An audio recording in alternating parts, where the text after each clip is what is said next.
What is good, family? This is your girl. I am Courtney Michelle. Thank you so much for tuning in. Today, we have another one, and you know what it is. Say what? This is our weekend review where I have a panelist of beautiful ladies going over hot topics of the week. And I want to go ahead and get started because there's a lot that is going on. First, before I bring up the panelists, let me give a shout out to people that are already in the chat. Red Lipstick Vibes, my darling, I see you. What is going on? Just me, Peaches, Big Bad Bull. It's always good to see you. You guys, I am excited about today. It has been a day already. Brio, Barry, I see you. What is going on? Hog Al B. Hey, everybody. Anyways, let's go ahead and bring up the panel. We have so much to discuss. You guys, this is a channel for all of us. So I want to hear opinions about what's going on, and we are going to have fun today. So without further ado, let me bring out the beautiful, the lovely, the illustrious Miss TJ Randolph. Good afternoon. Hi, Good afternoon. Right back at you. how are you doing? If I was any better, I'd be twins. Hello. Gemini's in the house. Gemini's in the house. Well, you look lovely. Right And back at you. I'm going to bring up the other lovely, beautiful panelists that we have as well. And we're going to be discussing some hot topics. And it's no other than the beautiful, the illustrious. She's so lucky. What's going on? She's so lucky. You are hilarious. Hey, y'all. What up? What up? Everybody looks so lovely. Has everyone had a great week? Yes. Yes. Overall, yeah. It's kind of boring. Oh. How can it be boring with the 3-year-old? Oh, girl, please. Because my life is her life. I don't know music no more. I'm just singing the Wiggles. Like, I'm not an adult. I'm a child. I'm doing Gracie's Corner dances. Gracie's Corner. Yeah, no. Having a young one, I already know. Well, I'm past that. So she's YouTube. So I have to watch what she watches because sometimes I'm like, now she just loves YouTube. Ain't no cartoons. YouTube Kids or YouTube? No, I got on YouTube Kids, but she loves the shorts. But it's always something that I'm always finding. I'm like, wait a minute, how'd I get in there? YouTube Kids. Who is this man lady? So I have to. Yeah, you don't. I gotta keep a good old eye on her. You don't want her to happen across her mama cussing somebody out. She has seen my. Oh, let me tell you, that's something. When she see Mama, I see you out here. What you looking like that for? Woo.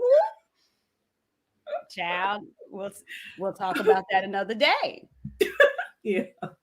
So anyway, so you guys, there has been so much going on this week. You've seen the thumbnails. We're going to get into it. And if y'all are ready, let's go because it's a lot. And the first thing that I want to cover is we are off the Super Bowl. It's been almost a week. And the most talked about besides Kansas City winning, shout out, of course, you know, I'm the one that said Kansas City was going to win. Just want to say that. Mr. Randolph said that too. I did. I should have clipped that. I did. I should have betted some money. However, the most talked about still continuously has been Rihanna. Rihanna has got a lot of stuff going on this week, and it has been a big backlash a little bit about her. So first question, have you guys, or did you see the performance of Rihanna at the halftime Super Bowl? Yeah, I did. I wouldn't call it a performance, but yeah, I seen it. I saw it. What were your thoughts? She was the queen and she was the god of those people. Her music, every time it made them follow her and they were like zombies to her. I wish I could show you, but it has something to do with her rooms. She had different rooms on this album and each room was something different and it all had symbolism. So for her, she's always going to be represented as the sexual deviant, seductive one. And if you look at people from that type of entertainment, it's important for women to represent themselves like that based on what they believe. I don't want to say it, but based on what they believe as far as being dark, whether we call it dark magic, but their particular belief in entertainment, there's ritual things that you do to stay relevant and popular from my belief, because this is allegedly. So There's a ritual for sure. Yeah. Well, it's interesting to And me. I want to say oh, Lady go ahead. Gaga. Do you remember when she was on stage Mm-hmm. and she wore white when she came? When she did her performance, she got baptized, blood. When you seen her sit back in the audience, she was in all red. All red. Beyonce, I'm gonna start off in white. When I do some performance ritual, I end up in all red. I'm just saying it gotta mean something, but I'm not a part of the fraternity or sorority, so I don't know. So yeah. Well, okay, I'm not going to say that. I mean, I guess I don't follow any of those, artists that heavily, so I probably wouldn't have paid attention to a lot of the symbolism. But again, crimson and cream, I'm Delta, but also, and I believe in monochromatic stuff. And here's the thing, even going back to HR, I'm an HR person. When you go with power, when you think about interviews and stuff, when people wear red, it's considered it's a power color. So again, I'm not going to say I don't see where you're going with this, and I'm not saying it is or isn't. But again, I didn't get that out of it. Yeah. Well, I'm lucky. If you guys don't know, people would consider me a conspiracy theorist. Me, I just don't believe everything that they are putting out. I look for the symbolism. I know things are symbolic. Things just don't happen. It's always a reason behind it. So do I they talk about the Illuminati and doing sacrificial things to be popular, to be famous. Does that stuff happen? Yes, it does. It does. And they tell you this in the music. You remember I did something a while ago about Jada Pinkett and her music and the symbolism of that. And so I think everything is symbolic. And you're right. Eugene Steele, I should have put that up, but he said it looked like, the guys that was dancing were like sperm. Which that hit. I was like, that does make it's interesting. And then the red. Yeah, red in itself is sacrificial. So yeah. Yeah. And then she's pregnant.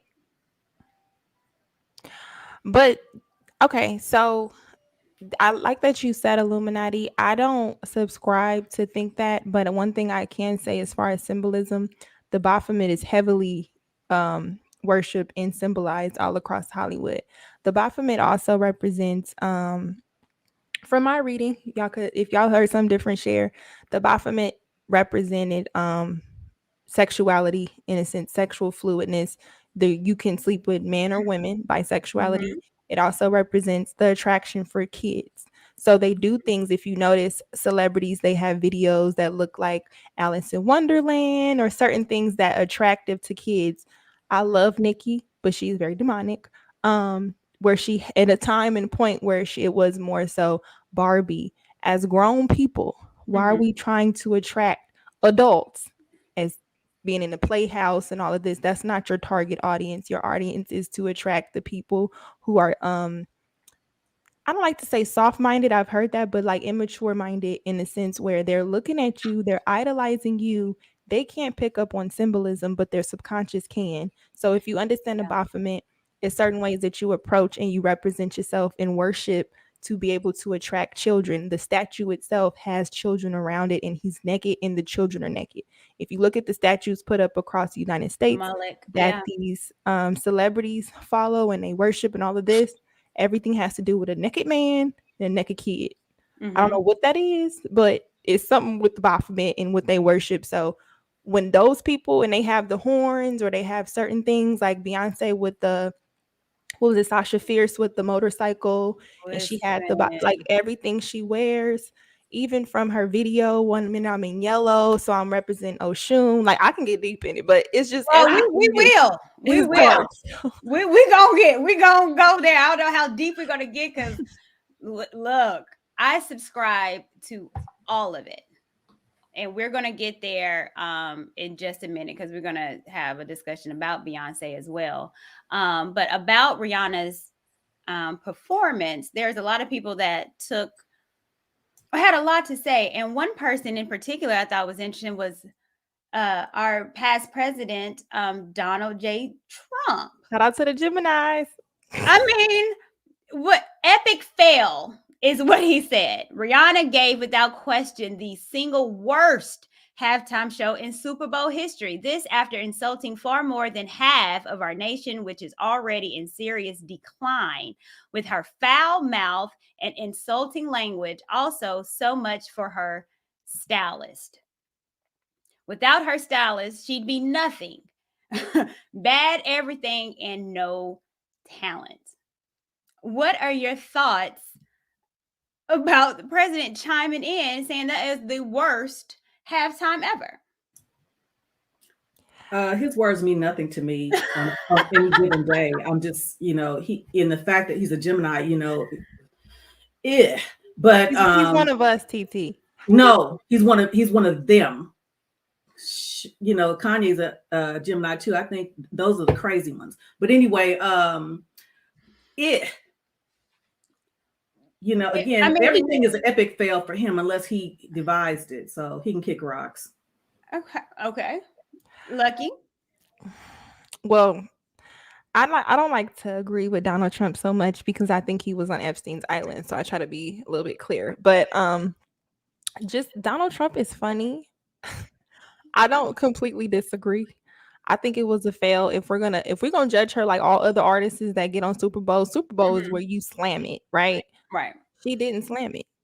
Bruno Mars came, slammed it. Like she didn't. But it's like, what did you expect a pregnant lady to do? But at the same time, if you pregnant and you ain't gonna bring it, you still gonna get judged. And then you out here symbolically influencing us and with your baby. Like, so no, I didn't think it was that great of a performance. But we like Rihanna. So if people are gonna defend it, oh, but what is this? Don't come to the Super Bowl pregnant if you're not about to substitute certain things as to why you can't give a performance. Some people paid just to see her performance, and as much as they pay for those tickets, I would have been disappointed. Yeah. If Beyonce was pregnant, how you think she would have gave us a show? Well, she did. Do you remember when Beyonce was pregnant? And this is when you talked about she was in the all yellow and she was in a high chair and they bent her over and belly all up in the sky. So she's performed pregnant, not pregnant, sacrifice, all that. She's done that. Rihanna, for me, the performance was lackluster. It was quite basic. It was a performance that I would have saw at the BET Awards or something like that. Before the Super Bowl, where it is one of the biggest viewed, if not the biggest viewed event of all time every single year. I think they said it was like 13.8 million people watching her. She could have got a little better. Now, granted, she was pregnant, but like you said, bring out some people. Could have brought out some people to do something. You know who Joy Chavez is? Yes, I do. Bow Wow. She be getting it pregnant. Mama. She be getting it pregnant when she was pregnant. She does. You either could, but Rihanna never could dance, if we being honest. And that's very true.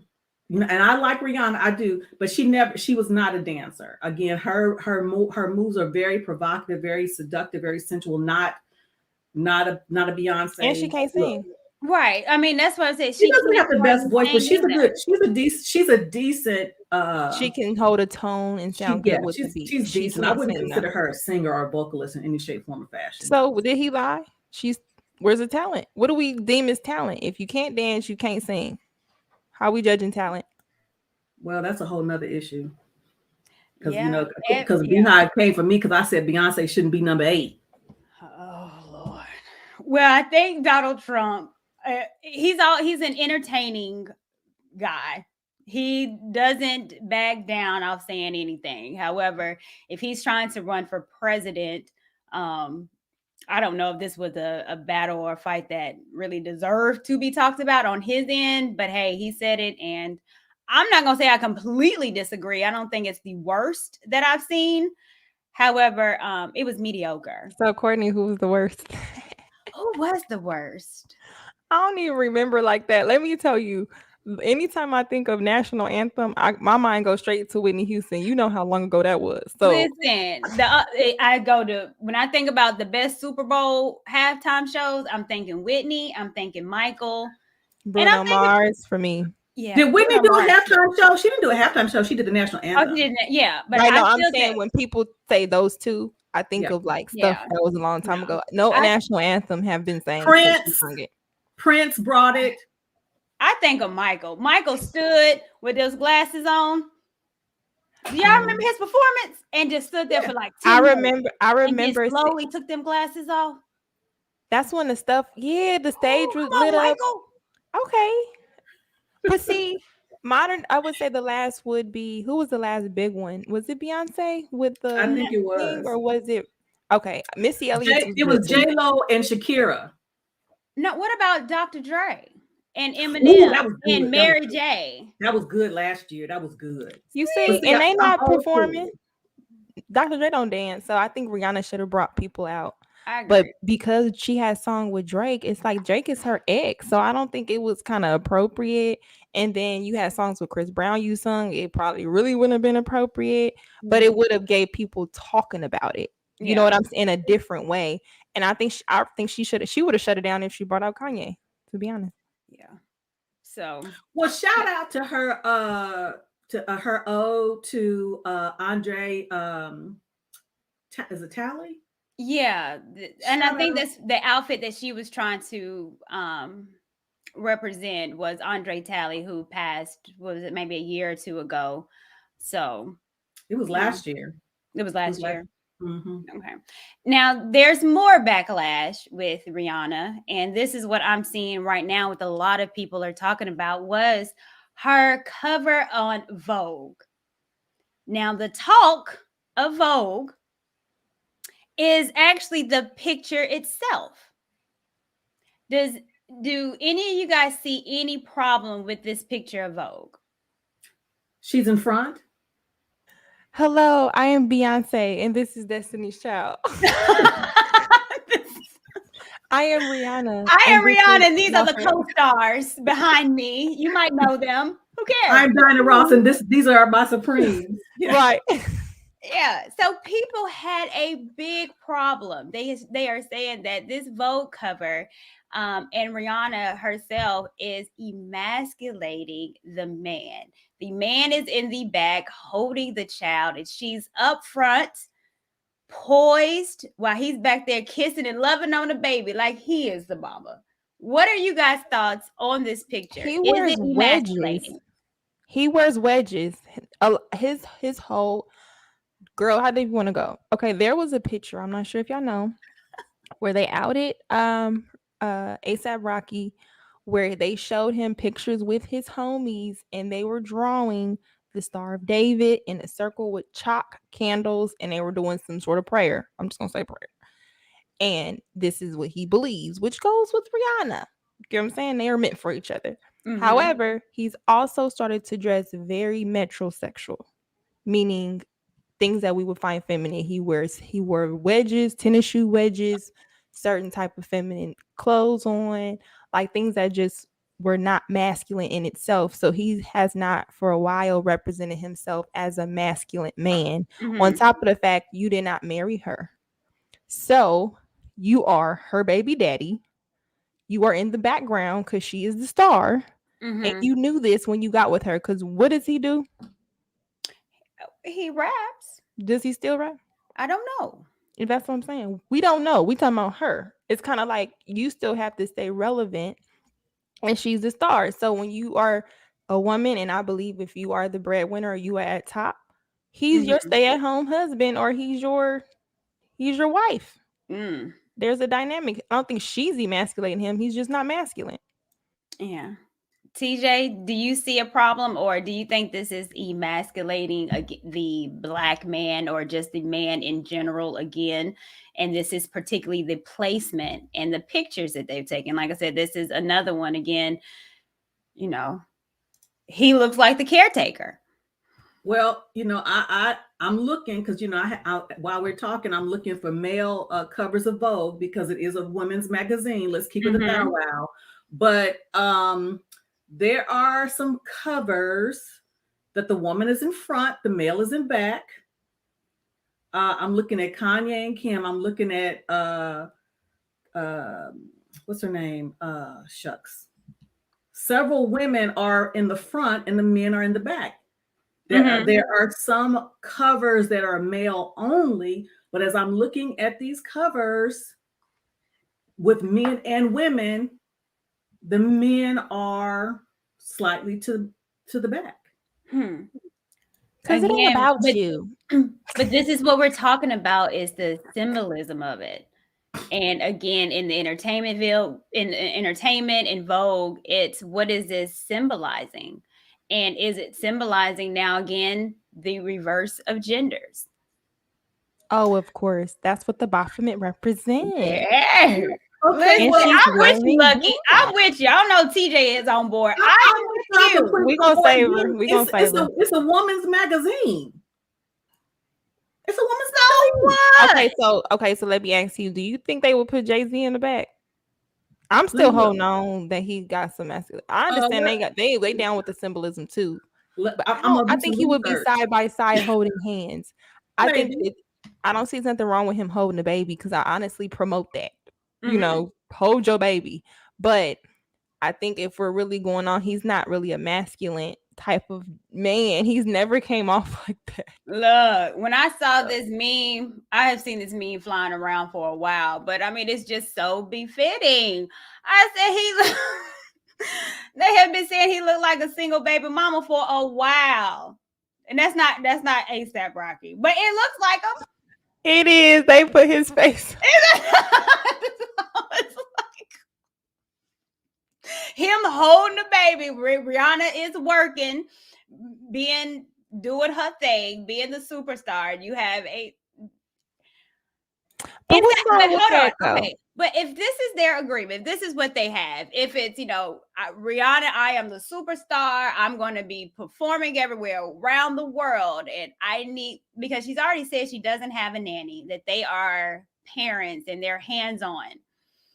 Is there a problem? I see no problem. Ricky said "Gangstalicious." I'm sorry. You remember from the Boondocks? Gangsta, I see that. Look, With the perm, but no, I don't see anything wrong with it. I think I hope people aren't trying to say emasculations once you see more men actually hands-on with their kids, because that's not cool. Maybe they're promoting good parents that are equally involved. Maybe they're promoting a certain sense of equality, but because she is Rihanna and he is her gang, it's kind of like you're gonna be in the shadows anytime you're with somebody who is way more relevant than you, who has way more money.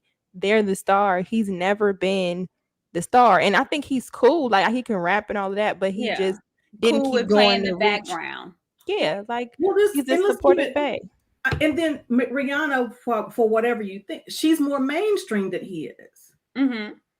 She just is. I mean, again, it didn't say much because I'm 55, but I didn't even know who he was. I mean, I didn't even know who ASAP Rocky was. And again, see, that's wrong. But, but I think and especially when we consider Vogue, I mean, come on, Vogue. Yeah. I mean, it is Vogue. So is this much to do about nothing? Because, I can't tell you how many streams have been talking about this, and, they are emasculating him, and he's acting and looking like the mom, and she's looking like the power, high value man. But if this is what they have and it works, get over it. Should we care? No. Or, okay, playing devil's advocate, that maybe these are the images that are keep perpetuating as if this is how the family should be run. The woman is the head and the man plays a support role. Okay, so I could see that, but I think the thing is we can't control. Entertainers have a message to push. If you don't agree with the message, don't have your children watch it. Why aren't you the larger influence? And if we are saying this is what's promoting it, no, I think people are just putting a Band-Aid on something that's ugly. They're not married. I don't know if he's asked her. I don't know if she even wants to. We don't know that part. We don't even know if they are married. Let's be real. But from what we know, they're promoting two unmarried people that have kids. If they can stick together for their kids, does it matter if they're married if that's not what they want to do? You know what I'm saying? So I just think I can see that. But before Rihanna and ASAP Rocky, people was baby mamas and baby daddies. Hello. You know what I'm saying? So what the hell is a picture going to do different or affect it? Like, I think it doesn't matter, but if they're saying it could be influencing something, or this has been a problem. Everything about entertainment emasculates a man in general. So why are we starting with Vogue to be a problem? If it was Caucasian people, a lot of Caucasian punk rockers and stuff dress very feminine. They paint their nails. If this was a Caucasian couple and he was back there with his hair crazy looking punk rocker with nails, bracelets, earrings, everything, and you had Madonna crazy ass in the front holding the baby, it wouldn't be the same energy. Yeah. I'm gonna get to this super chat because this was something that I did see as well. Thank you so much, Peaches. I appreciate you. Have you seen Jonathan Majors on the Ebony Mag? Have you guys seen that? I'll pull it up for you. Because again, we're talking about emasculating, and this could be something. Can you guys see it? It's always the black people. So he had a shot. Now, first, I want to preface this too, because I adore Jonathan Majors. I think he's an amazing actor. I think he's absolutely handsome. I think he's brilliant. Now, there's been backlash with him because a lot of Black women found out, I guess, that I don't know if he's married to a white woman. I'm not sure, but he got a lot of backlash for that, which in general, that happens when you have a star celebrity Black man that's handsome and they find out that he's with someone other than a Black woman. It stirs up some stuff inside of a lot of women. And so this was one. And then he did a cover on the Ebony magazine. And let me take a look and let's see. Now, first, listen, okay. I was a fan. Big Daddy. I ain't mad at it. I'm not mad at it at all. Is that red? Oh my gosh. Listen, it's red again. This red is popping up. Look, I'm not mad at it. Okay? I'm not. Cameron roar pink. Right. However, it's these pictures. Now, let me see.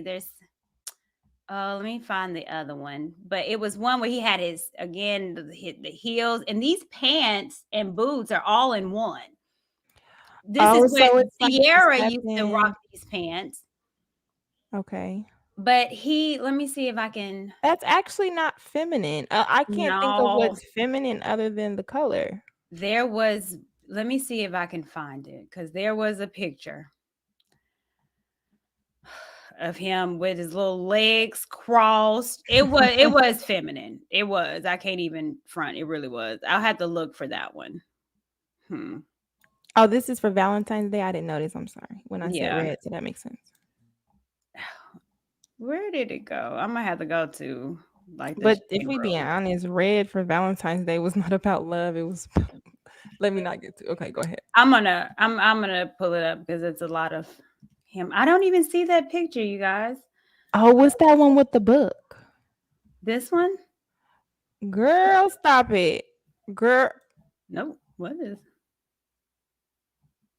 Do you think this is feminine? I mean, what if your boyfriend FaceTime you like this? Like, hey. Oh, he's doing all this. He's like, you silly girl, stop. He looked like his wrist is bent and everything. Oh. I mean, this is there's that one. I don't know. I'm torn. Okay, look. See, I'm an artist and I have artistes in my family. My nephew would wear something like that. Don't do that, TJ. No. He would. How old is your nephew? He's 32. I'm torn. And he boy. I'm torn. And that looks heteros, but again, it's kind of like what you said with Lucky when you talk about Steven Tyler and Rod Stewart, the artists of that time. I mean, what's the name? Steve Perry of you just said Prince. Yes, I mean, but see, that's still feminine. You could that has nothing to do with your sexual preference.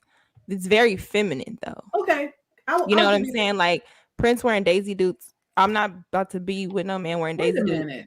He didn't do that, did he? Yes, he did. Well, no, Prince had the butt out jeans. I remember. He had, and then he was. Oh, he also shaking. Oh, yeah. I mean, that ain't. But that was in the times. Like the 80s was a weird decade. Yes. Okay, the 80s I was gonna bring weird. that up. Ike Turner had the one feather earring with the vest. The 80s was a little weird. And they also did what? A lot of cocaine. And what? The men with other men. I mean, let's not act like we don't know in Hollywood. Like we just come on now. No, Come on no. now. Yeah, If you want to Prince sign William, this he contract and you want this deal, guess what you're gonna have to do for the white man, sir? And you a sexy black man and you a fetish. We don't know what these. Come on now, you're not getting nowhere far with your talent alone. You're doing something that's gonna emasculate you, and we've seen it repeatedly in Hollywood. The black man, to reach a level, has to sacrifice his manhood or be emasculated, whether put on a dress, whether play a role as somebody who's like that, or be the person where you the husband getting socked one time and you out, oh honey, and the woman has to save the day. They have to somehow portray you, the black man, submitting in a feminine way in Hollywood. That's what it looked like to me. Yeah, and Dave Chappelle talks about it. Cat Williams talked about it. So I think that I agree. And it is with every powerful black man that you see in the industry, some kind of way they have had to do something that was effeminate. Denzel? We don't know what he did that was feminine. That's what I'm saying. Some stuff is behind closed doors. Some stuff is in public. Not every sacrifice, but they did something. It's a ritual. That's a part how I go. Ritual. Women have to be masculine or dominant or push some sort of girl power, feminine, all of that. Even if we gonna go into recent events, the Meg and Tory Lanez, I think certain things that play out, I'm gonna throw you under the bus because it's easier, and I'm gonna get behind the women empowerment for convenience. Like a lot of stuff is strategic with media and PR. You know what I'm saying? Yeah. So, and it's always our community. Let me go on first. Let me thank you so much. What is it, Dadia Rusky? I appreciate the super chat. Thank you so much. Now there's more Rihanna stuff that happened because Rihanna's been having a week. Now she's also getting criticism. She decided to post that picture of her and her child from the Vogue magazine on her Instagram. And a lot of the critics is going on because of her caption. And her caption on her IG was, "My son's so fine. I don't care. I don't care. I don't care." And people were upset. How are you going to call your son fine? Is that a problem? With it. No, y'all doing too damn much. Okay. Well, tell me. I disagree, but go ahead, TT. You're doing too damn much. Basically, she can see what he's gonna look like. When my nephew was a toddler, I'm like, he fine. He gonna be fine because I knew as a little kid that he was going to be fine with those eyes. So does that mean that I was lusting after my nephew? Y'all doing some crazy shit. What's wrong with y'all? So TT, I'm a man and I see your granddaughter. She gonna be fine when she get older. What does that mean?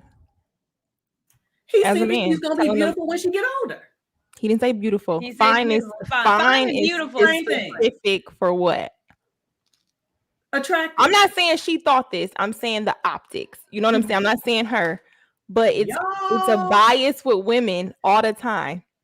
Oh, he gonna have girls. He this. Get him. Look at my baby. He gonna have all the whoop. If a man said that about his daughter, oh, she gonna feel out nice. She gonna be nice. That's different. Most men talk different. Well, they would say. I've heard men say, "Boy, when you gonna need to get your shotgun ready." That's the same thing. It's not. Don't call my daughter fine for anybody. Don't walk up as a man saying she gonna be fine. We've come here. Just say it's just. I think certain words are reserved for a certain age, maybe. But I think there is a little bit of a double standard because I think as a mother, I get what you're saying, the innocence. But look outside of you. If a man says a little girl is gonna be fine when she get older, they are saying she. It sounds like grooming. Yes. It sounds like grooming. If someone is looking at my child, oh, she about to be fine. It's like, what you Just looking at say my she's a daughter pretty that little way? girl. Because it has a feel of sexuality in that. When I say, oh, he fine, I'm looking at him like, what's up? If I say, oh, he's handsome, he's attractive, it's understanding that he's an attractive man, but it's not sexual endo in that. Like when I say somebody, oh, he fine, girl, it's like, oh, what he looking like? That's what it is. It's sexual innuendo. It's sexual. Look at TJ. She like, dang, I can't say my nephew. Look, TJ like this. Say what?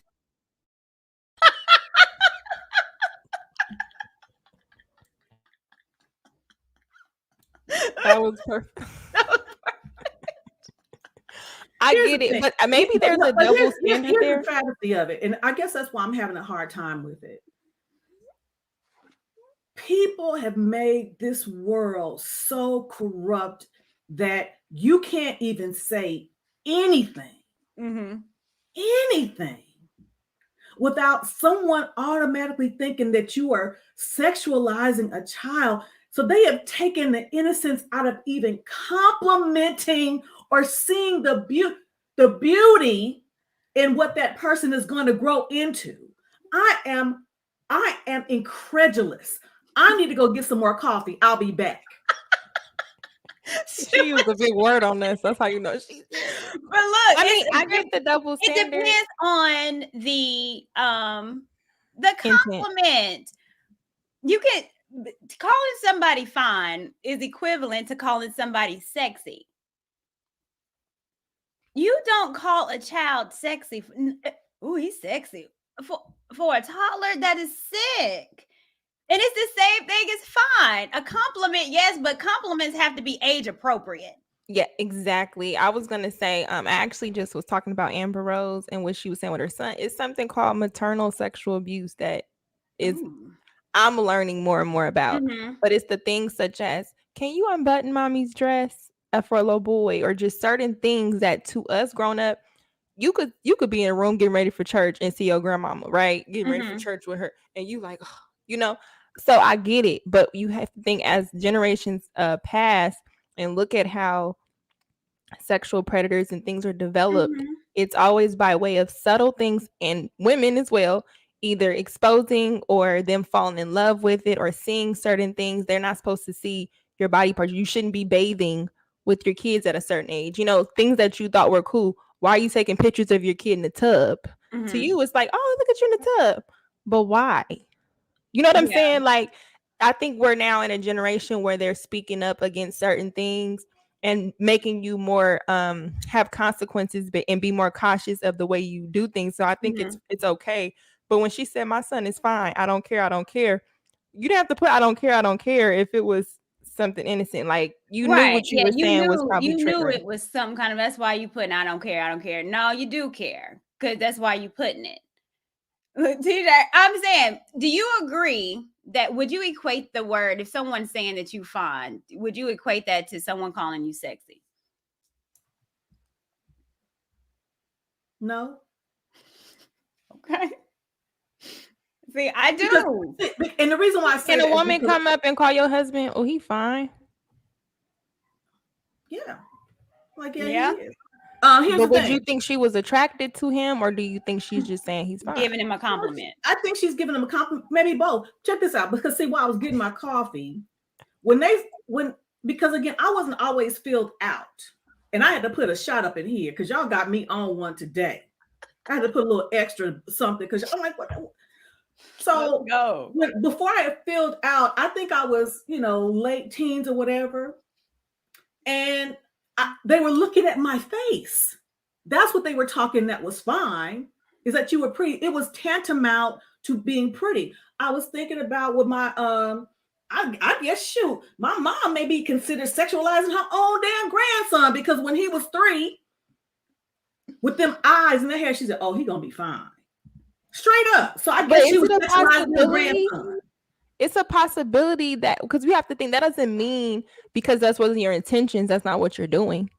You know what I'm saying? It's just like when you see girls dressing their daughters. I hate Fashion Nova kid clothes.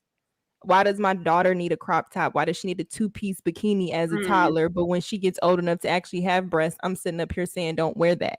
Why are you sexualizing your kid? It doesn't mean that you're intentionally trying to do that. But if you understand the world, you're supposed to protect them from the world. So it's just certain stuff you have to be cautious of or aware of, because to you it's fine. But if some man come up, she gonna be fine when she get older. I'm on defense because I understand the world. If someone says that to I'm going to be like, what you looking at her like that for? Well, thank you for the lesson, because again, I guess I have to go into the recesses of my mind and reprogram, because to me, I am just, like I said, I'm dumbfounded. I'm incredulous. And I'll think of another word to use later. Okay. But okay, I can receive it. But I'm just like, I feel sorry for people that y'all can't say shit no more. Not never. Courtney just taught us last week we can't go to the gym. You can't say nothing. Don't do it. So what I'll say, oh, he gonna be all right when he grow up. No, if I see a handsome, oh, he's handsome. Oh, that's a cute baby. Oh, he's adorable. These are adjectives that correlate with being a child that's cute, that's attractive. I'll say, oh, she averaged at best. Not fine and not sexy. Oh, he averaged at best. Thank you so much, King Spark. Y'all right, but these times are too picky. I told an older woman, excuse me, sweetheart, and she tried to make it as if I was hitting on her, and she was old. You trying to get the AARP? So it's old fools. It's tax season. Stop the cap. Get them taxes. Old fools too. Those are the worst ones. Yeah, I think it's wording, especially because it's a certain generation. But she said, "My son's so fine." Yeah. Who calls a baby fine? And she's responded. Who calls a baby fine? His mother. No. You do, but again, and then maybe it's a cultural thing. She is from Barbados, so maybe it's a cultural thing. Well, I'm in that culture too, because again, like I said, when my nephew was little, we knew. Here we go. Fine, more like cute, adorable. He's not a grown man. LOL. You just keep your little cougar paws away from him, and we good. Come on, Rihanna. I like that response. Yeah. I don't care what I call him. But do something and find out. Exactly what I call them. What she call them. Okay. All right. Well, people had a problem with it. And me personally, I just don't think it's appropriate calling a baby fine. Cute. That's a cute baby. Yeah. It's a baby. My G babies are gorgeous. Gorgeous. I would say that. Adorable. My grandson, who is 6'2" at 15, he's handsome, gonna be fine. How about that? No, but I think 15 is different in my opinion. Like, you a fine young man. I think it's how you say it, because I've heard like older men tell younger men, "Now you a fine young man." It gotta be how you say it. But if even at 15, it's like, yeah, you fine. Well, let me bring this up because there's more backlash with Rihanna and on the essence of calling people fine. Well, what about the word hot? If someone were to call your husband, TJ, hot, some random woman, oh, he's hot, would you have well, obviously you said it, you wouldn't have a problem with that. Like, yeah, he is. My mom used to tell me, don't be concerned when nobody, she said, never be concerned when somebody thinks your man is fine. Be concerned when no one else does but you. Well, there's more backlash, and it's going off an actress who, I don't know if you guys remember the show House. I used to watch that with Omar Epps. Olivia Wilde she posted something calling A$AP Rocky hot, and people was hot about it. Let's see what she wrote on this was I guess on her IG. If I thought he was hot before, this really put me over the edge. And this is about him supporting Rihanna. And when she posted this, people were like, why are you telling another woman man that he's hot? That's not appropriate. But TJ, you obviously have no problem with it. TJ face.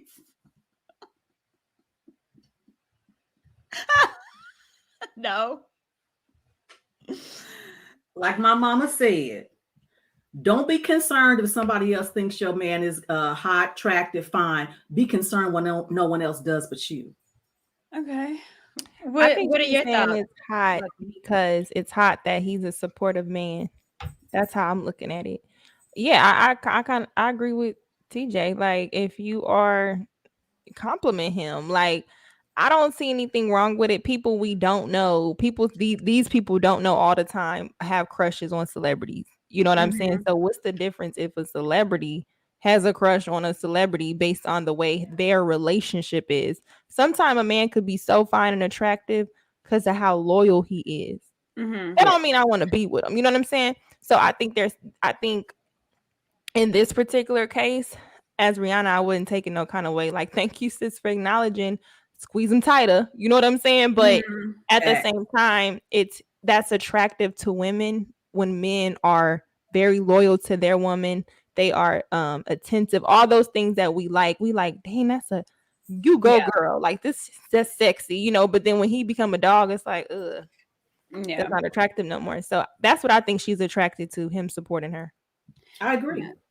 She responded back to the backlash that she was getting. For anyone who got it twisted, it's hot to respect your partner, especially when your partner just did that. So that was what she was trying to clean it up. Yeah, he's hot, but it's hot because of how he's loving on her, how he is supporting her, which, again, women find men that seemingly have a great relationship sexy.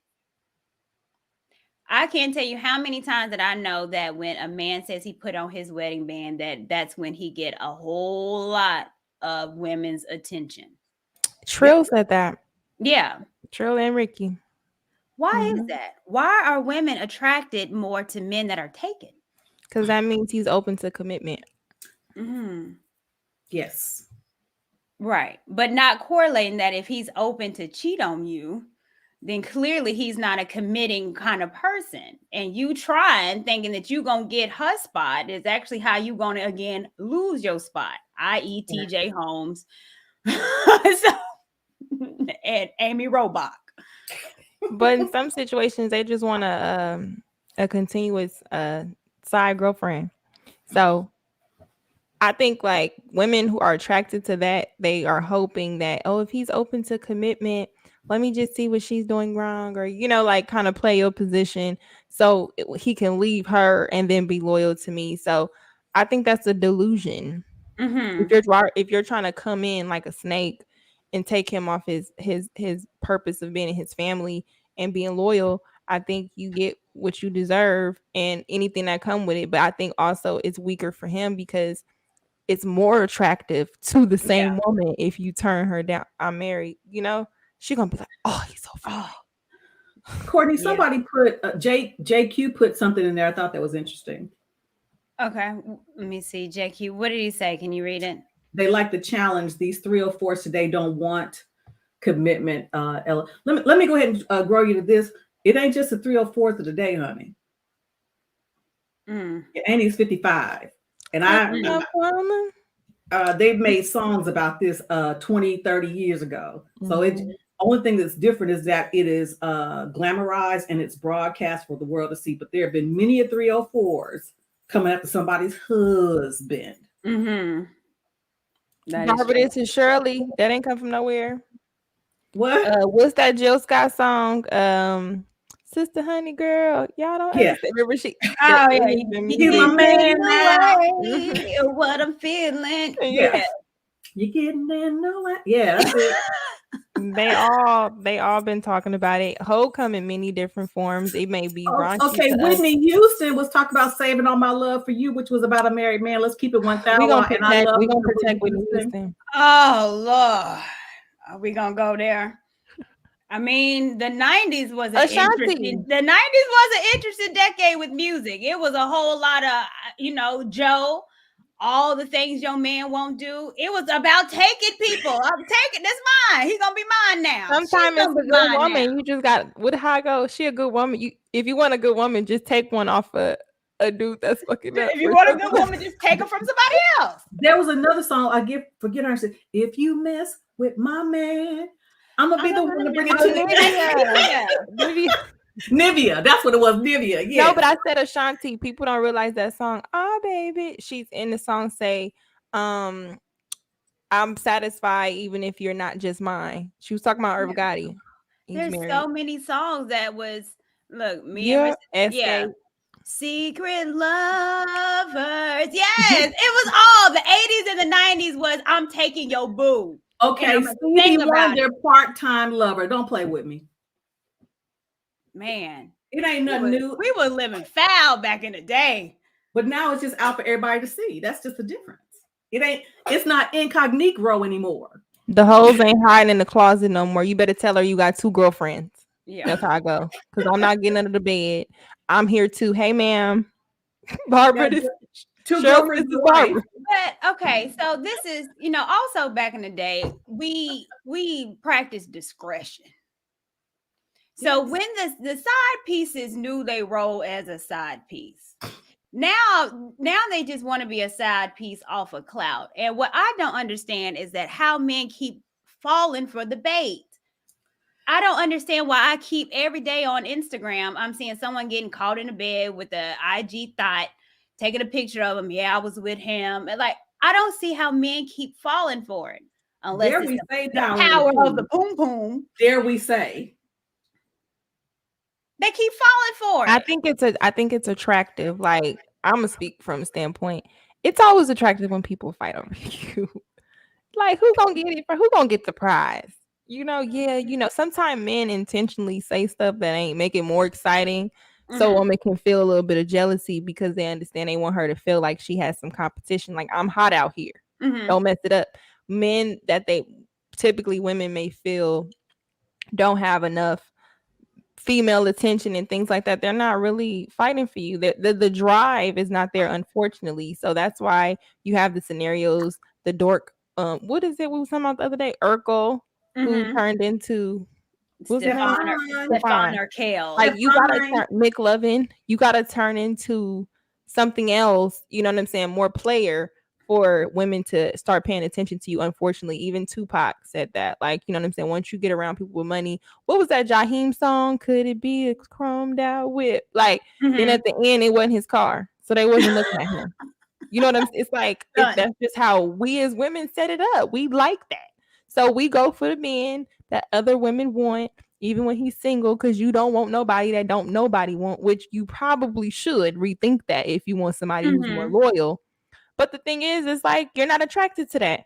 Yeah. So you either gonna have to deal with being in competition. I feel and men is different. Men and women are different. I think women are promoting side dudes. I think it's gonna be an era where they promote that and be okay with that. And men, the difference is I don't think men are gonna compete like women for one woman. I don't think it's the same.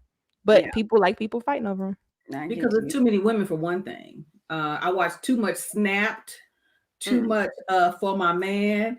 Oh, I watched those too. Fatal Attraction. There are too many women, so I agree with you. Men are not gonna fight for women like that because they're like, I got one. This is mine. This is mine. Oh yeah, that's mine over there too. We know it's far in between. Like, they can just get another one. Like that. That's my only dilemma, because it's easier for a man to find a woman willing to get with him versus us. You know. Let me shout out. Thank you again to King Spark 5799. Back in the day, you could creep without a damn tracking device, aka cell phone, attached to your hip. Yeah, back in the day, I guess it was easier to cheat. Now, my beeper, the page me. Hit me on my two-way. 911 and I'll call you back. Yes, that page. I had a red one. Talking about red. I had a little red pager. Did it have a clip? It did. It had a silver clip. Oh man, I used to think I was a doctor or something. He used to beep, beep, beep, and I used to click it out the clip. Who was this texting me? Be my mama. But I really thought it was something. And I would tell people, hey, pull over to this payphone. I got to make this call real quick. Girl, or the big phone where you pulled the antenna out and then the drop, and it had that big battery on the back. I had a Nokia joint. My mama had that phone. I hope she get mad, but she had that phone. And the numbers was green. Oh my gosh. Yeah. Oh, the two-way. If you had a two-way pager, you was something special. That was considered the iPhone back in the day. Interested. All right. So, talking about symbolism and all that we spoke about with Rihanna. Now, again, I'm going to say that I believe it all. Okay, I believe that there's rituals that these people have to continue to do. I believe these people sold to the devil. I believe it all. And I'm not the only one that believes it. There is a prophetess that has some words to say about Beyonce. And as Tiffany Montgomery blasts Christians for supporting Beyonce. Let's pull up what she had to say. And I want to get you guys' thoughts and opinions. Let's find about any of you who are going to Beyonce's concert, I rebuke you in the name of Jesus. How dare you call yourself a Christian? I don't care what pastor you got that is okay with it. I don't care what pastor you got that think it's cool. I don't care what pastor you got that's singing along to their song because they want some clout.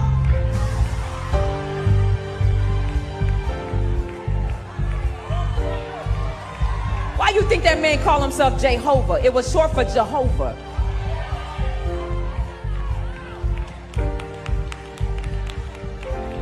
When a witch has a coven, it's normally a small thing. Witches' covens are normally 3 to 7 people. When it becomes thousands, it's called a hive. Y'all are part of that lady Beyhive? And you call yourself a Christian? May the dealings of the Lord come upon you. You think this is small stuff. You think you not going to that lady's concert is not an initiation. You think you not going to that concert is not a ritual. You think you not going to concert is not a gate. That entire concert is a gate. How dare you call yourself a Christian? She had a lot to say. Before I get you guys' response, I want to shout out someone special in the chat that I see. My guy, Adam Butler. Thank you so much. I want to sing his praises, but I don't want to embarrass him. But stand up for what's right, even if you stand a few or stand alone. Thank you so much, Adam. That is my guy. I love Adam. Thank you so much. Your thoughts, ladies. Was she wrong? If you are a Christian going to a Beyonce concert, then that's a problem. If you're supporting Beyonce on your platforms and doing all this to her, that is a problem. And it's completely contradicting the word of God. Thoughts?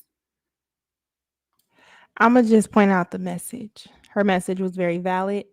If you understand, once you come to a realization where you start to know Jesus, or, you know, that's the Bible. We're talking about Christianity. Mm-hmm. You start to know Jesus, or Yeshua, you know, whatever you identify him as.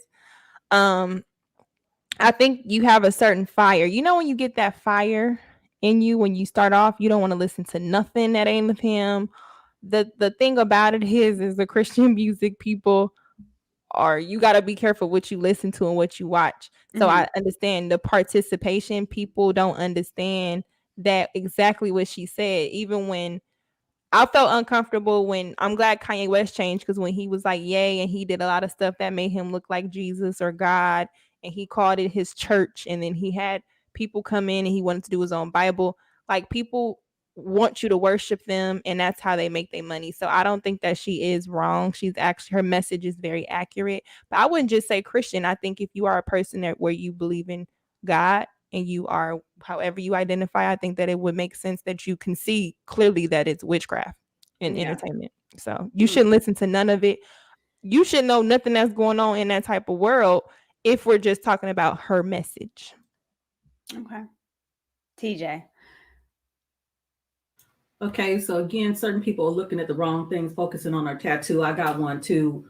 That one has nothing to do with the other. She may have gotten it when she was young, you know, whatever. So again, I think people are looking at the wrong thing. I got a tattoo right here. But anyhow, I think one of the things that really started to make my eyebrow rise was related to Jay-Z was that song, J to the Izzo, that one, the Jehovah thing. And then also the song that he did with Alicia Keys, New York, when he says, Jesus can't save you. Life starts when church ends. That made me, again, my eyebrow raise. So I agree with it. And I think, and what I find interesting, when Beyonce and Destiny's Child came out, they were very much, or at least they professed to be Christians, followers of Jesus Christ. They professed that regularly. And not only did they profess it regularly, you could even see it in their attire when they performed. There was different type of attire. It wasn't as it is now. But over the evolution of her career, it has become more dark, quite frankly. It has become more dark, more hedonistic. And I would agree. And then I was talking about, you know, it's interesting how many people want to buy tickets to this woman's concert, that they're going into their 401ks and all those kind of things. Yeah. But when has she done anything for the peoples? I had a relative that was here last week, and we were talking about that, you know, sometime before Prince died, he gave concerts for like a week or like a whole weekend, and each ticket was $25. So, and you know, you could talk about it, but again, I agree with the message. I mean, I think it's very hedonistic. And then when she talks about the hive, the fact that it's almost cult-like. You cannot say anything. Almost, it is a cult. Sorry. Okay, let's go. Yeah, it's a cult. If you go against, if you get attacked, they will attack. These people have threatened people's lives. These people have pulled up to people's homes. They didn't threaten me, but they did attack me. But again, all I said. Yeah, well, tell us about your story, because you had something and you were saying something about Beyonce, and they attacked you. All I said was Rolling Stone put out their top 200 best singers of all time. Of all time, I say. And then, so Beyonce was next to Stevie. Beyonce was number 8, Stevie Wonder number 7. Above, you know, a whole litany, you know, a whole litany of good singers, not just Black. I mean, we're talking about of all genres. And I said, I didn't think she deserved to be number 8. Yeah. I said, she's talented. I will give her that. I said, she don't need to be number 8. She was above Tina Turner. She was above a whole bunch. Anita Baker, a whole bunch. She was not above Anita Baker. Yes. She was above Celine Dion, and Celine Dion didn't even make the list. So all I said is that she didn't need to be number 8. You would have thought it was amazing. It was absolutely amazing. You gotta be careful when you talk about Beyonce, because they come and attack. And well, my problem is because it's Beyonce knows about her fans and their psycho. How come she hasn't told them to calm down? These people are crazy, and not at all has she ever made any post, anything saying y'all need to chill. Like, everyone is not going to like me, and that's okay. But she ain't said a word, so she's complicit. They're puppies. Like, they have a purpose. Like, I understand when I do these concerts, these rituals, you are under a seance. You A are under spell. power. And if you are a person far removed, you can't claim. I understand her message, but people claim Christianity convenient Christians. Most people are just church folks. They're not operating on a realm of blessings or anything. When you operate out of God's realm, he is not obligated to keep you covered in blessings. You are operating on dangerous territory. If I go to New Orleans and I want to go talk to a voodoo priest, I can't then come out running talking about God save me. You wasn't supposed to be going. That's somebody else's guy. You over there looking at new idols. This is idolatry. They idolize her. They idolize all these people who have a certain fan. Nicki Minaj's fan base is bad too. So that's why I had to stop being a bar, because then I start, don't be talking about her like I know her.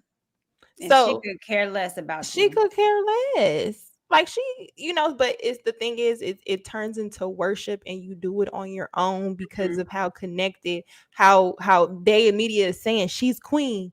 Let her be the queen. I have never heard them call her or deem her the queen of R&B. She's not even R&B. So what is she the queen of other than her Beyhive and these people that follow her?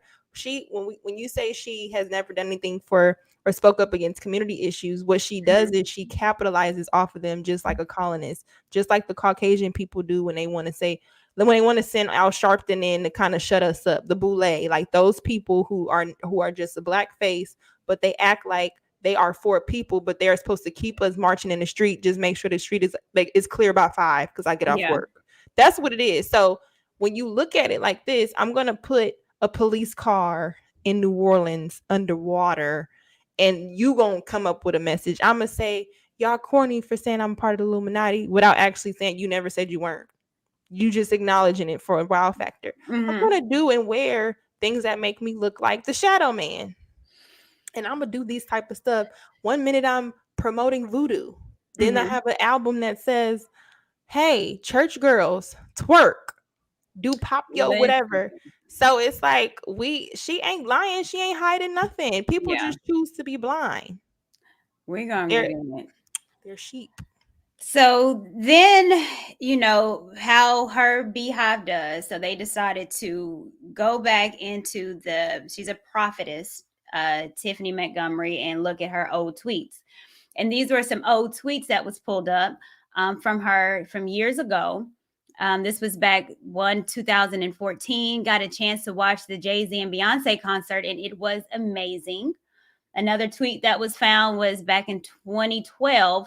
A few gospel tunes called "Cause We Love Jesus," some Beyonce hits "Cause We Stands for That Bish," and some reggae "Cause We From the Rock." And so people were like, how dare you say Christians shouldn't go to the concert? However, years ago, you were a part of, I guess, the Beyhive. People are so stupid. And you were a fan. So this is the On the Run tour, right? 2014, because Jay-Z and Beyonce. So. Okay. Yeah. This is stupid. So if I was doing a whole lot of whole shit yesterday, I can't get saved and have a different voice today? Apparently How long should I wait before I speak against it? That's and I guess when I took my daughter to the Destiny's Child concert in 2006, because I ain't paid no money to see him since then, trust and believe. Yeah.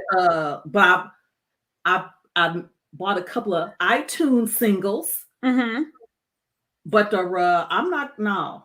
So to the point what you're saying, so just because she went, she couldn't get an enlightenment, because I'm gonna tell you something. Since then, like I said, her music has gotten more dark. It has. It's gotten it progressively is getting worse. I'm stuck on the Renaissance album. I'm sorry. To be the bearer of bad news, but her music is not even getting better. I'm sorry. The Renaissance album is not good to me. It's just not. Okay, I get it, because we got Dangerously in Love, the best album. Yeah, but it's Crazy in Love. Was it Dangerously in Love? Yeah, that's when her last music. But this album I thought was a snore. And my nephew said the same thing. He's a musician and he likes all genres of music. I'm sorry, he said, but I guess this is for the alphabet community, because I get nothing. Well, I you get know, nothing from this album. well, in the Grammys, that's who she thanked. She said, "I want to thank the LGBT community for creating this type of music," which she When got she backlash started- off of that. She started with Single Ladies. That's when she started to introduce her LGBT community crowd. Like once that whole Sasha Fierce, Courtney, you know about this. Once most celebrities, they have an alter ego that they She start had to live through. Once Sasha she Fierce. summoned Sasha Fierce to Mhm. appear, we have been looking at Sasha Fierce. Beyonce is dead and has been put to rest. Sasha Fierce is who she is. Jay-Z is gone. He is Jehovah. Usher is gone. He is Usher Raymond. Bow Wow is gone. He is People do it. Riri is bad girl Riri. She's no longer Rihanna after Umbrella. Good girl gone bad. Exactly. They all switch. Yeah.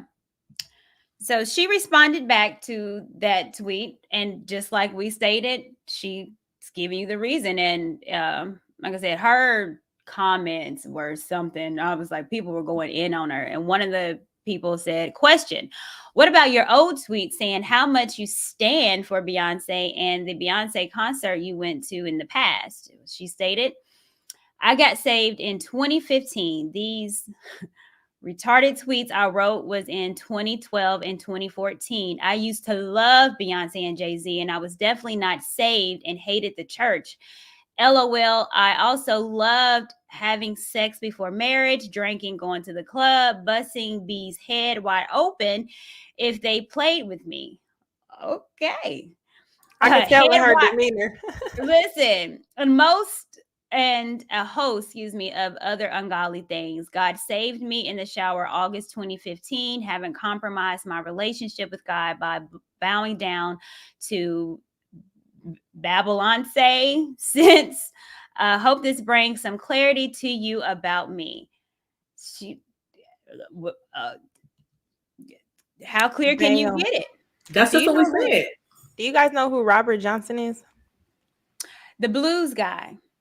Oh, let me tell you. Go ahead, take us, Courtney. Oh, I love it. And there's a documentary about him on Netflix if anybody wants to. But he was a young man back in the day. I believe he was in Mississippi, and he was a guitar player. He was one of the worst guitar players, and he kept going to these juke joints wanting to play, and they thought he was horrible. They would kick him out. And he said, "You know what? I'm going to be one of the best guitar players, one of the best blues musicians ever." So, story has it that once he left, he went to a place called the Crossroads. And at the Crossroads, they said that he met the devil himself, and he made a pact. And he said, "You know what? If you would make me the best guitar player on this earth, I will give you my soul." And the devil took him up on that offer. He came back days later to that same juke joint, started playing the guitar, and they was like, "Robert, how did you learn to be so great in such a small amount of time?" And then he started making these music that he was referencing, meeting the devil at the crossroads, but he never admitted to anything. These were, again, just, folklores, I guess, back at that time.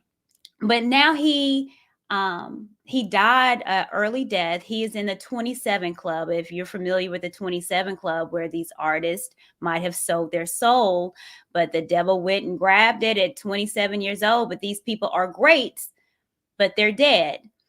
And he's in the 27 Club, and he's now mentioned continuously now.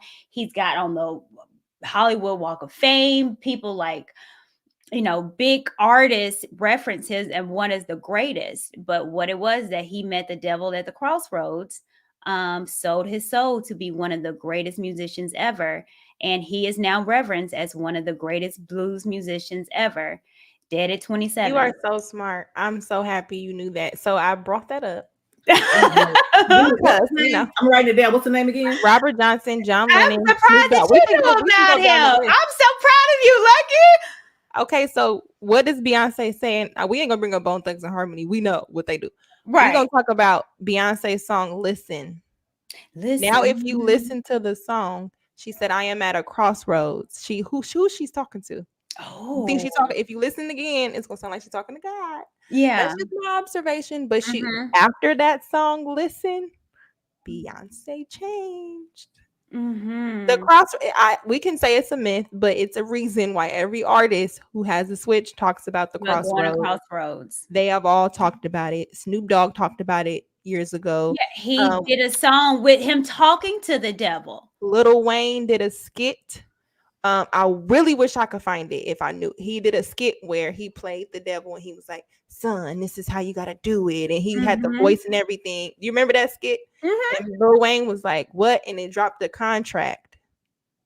Yeah. But you gotta pay up at the end of the day. So you gotta pay. Just listen to what they saying. They said it's a crossroads. I ain't never seen it. I'm not about to go find out, but that's what they say. Well, see, what the thing is that they tell you in their music because they have to show their allegiance. They have to reverence who they worship because it's in the contract of what they signed. I'm not gonna because here's the thing: the devil wants to be like God, which means he wants to be worshipped. And just like God wants us to worship and call out his name and be the vessel for him, the devil wants that same admiration. So no, I'm going to give you this, but you're going to signal, you're going to do the 3-6, you're going to do all of that because you're going to reference me as the one that you worshiped. Well, also too, we mustn't forget before his fall from grace, Lucifer was the angel of music. Absolutely. That's what I'm saying. If I want to know how to play the guitar, I'm gonna go to the one God made over all music. Look, when I say I am so surprised that you knew about that man. Brittany, I be playing stupid. I love it because it's remarkable, that story. And then you hear other stories, and he died. He was murdered. Robert Johnson at 27. Because he was known for his love of his music, his women, and his whiskey. And he was in a juke joint, drinking whiskey, trying to love on a woman. That woman had a man, and the man brought him over a bottle of whiskey, and he poisoned it. This is a good story. If y'all don't know about Robert Johnson, this is a good story. They poisoned the whiskey. Of course, he drank it all and was sick for days and died. And the man that poisoned him, he didn't even get arrested for it. Well, they say art imitates life. When you look at these movies and things like that, and I don't know if you remember the movie Devil's Advocate with Al Pacino. Of course, Al Pacino and Keanu Reeves. Yes. Man, this is some good stuff. Let me see what I guess when Lucky comes back, because I want to show it, there are some things that, again, with Beyonce, the devil wants his glory, the devil wants his shine. And so any kind of given time, you will see Beyonce and Jay-Z referencing the 666 over the eye, the devil horns. They not playing. So with the Prophetess Tiffany, I know a lot of people thought that she was judging, and that's not Christ-like, and you're supposed to be loving, but that ain't all Christ-like. Christ said, repent. Christ said, I don't know you. Your daddy is the devil. Like he wasn't this Rudy Poo man they try to make Christ into be. He wasn't. Okay, so how they just gonna do all the Greek symbols? I mean, because they done did this. They done did the Kappa symbol. Well, they done did now, the people and what they got to say about the boule and the Divine Nine. In the name of Jesus. They say. Well, TJ, I told you. I tried to tell her, Courtney. In the name of Jesus. Listen. To come to Christ, you have to be humble. To come to Satan, you have to be humiliated. In the name, y'all get humiliated allegedly. That's why I said. That's why people. I didn't make the rule. That's what they say. Look. Okay, now this might be another day, but the people say, I mean, it's secret societies for a reason. And even talking about the Illuminati, what is that? A secret society. You partake in rituals. It's secret. The Greek letters become a deity. I am not going there because I get it. I understand it. I come from a family of Greekdom. My brother is Alpha. All my families are Deltas. Me, my dad is a tattered in some stuff. So, hey, and those are the signs. If you look at the signs of, these are the breaks. The Zetas. Yeah, one of the things I think on the previous picture, I think it's a Zeta. This is the Alpha. You would think they Kappas. They throwing those up. You are not a noob. But no, Jay-Z is allegedly a Mason, which is my dad. And I'm gonna tell y'all a little something funny. When I found out that in order way to be a Mason or Eastern Star, you had to be related to somebody, I'm so tempted to find out. I'm so tempted to find out, go through the whole thing, because the Masonic book, to me, is more powerful than the Bible. Like, even reading samples of it, and it makes you it invites confusion, and it scares me. But I'm so intrigued to want to know what goes on. You know what I'm saying? Because it's like the symbol is, I don't know what that is, but I am so intrigued to find out. I'm not going to do it because I'm scared, but I really would want to find out. But then if I find out, I can't tell nobody. So I got to shut up. So, and then now I'm initiated. Well, but I personally don't think there's some, and again, wait. Come on. So Corey. This is what we talked about earlier. Listen, I really want to break down, and I'm going to, because that's just so much stuff that I want to break down with her. But again, she is telling you the spirits that live in her and who she worships. It's not no Jesus. It's not God that I know of the Bible. Okay, she is dressed like Baphomet, again, which we said it was the, sexual, bisexual, deviant, half woman, half man, goat head, and then what is it? As above, so is below. That's So she's telling you this is what she represents, and it's so much deity worship that I see that she does, and and the nails, like, have you guys realized the fad about people's nails? They're all pointy, demonic looking. Yeah. What you got, CJ? Yeah. Can we look at her eyes? Can we look at the fact that there's no light in her eyes anymore? Looks dead. Look, and this is the picture. I think she's dressed like Oshun, and this is when she was pregnant, when we talked about. And look, she's being worshipped. But what does Oshun represent? Courtney, take us to church. I said, what does Oshun represent? She's the god of what? Is she the god of fertility? Let me get the right answer. One second. But go look at some earlier pictures of her, not just with Destiny's Child, but even when she first came out as a solo artist. Look at her eyes. The eyes are the window to the soul. There was light. There was joy. There was, in no other word, there was light. But the eyes now look gaunt, dark. Yeah. She's still dressed like Baphomet, I see. I need to go get me some oil, anoint some oil. I need to get some oil after this broadcast. Let's see. There was a couple of things that I've seen, kind of like the before and after of Beyonce. Let me see if I could show you guys.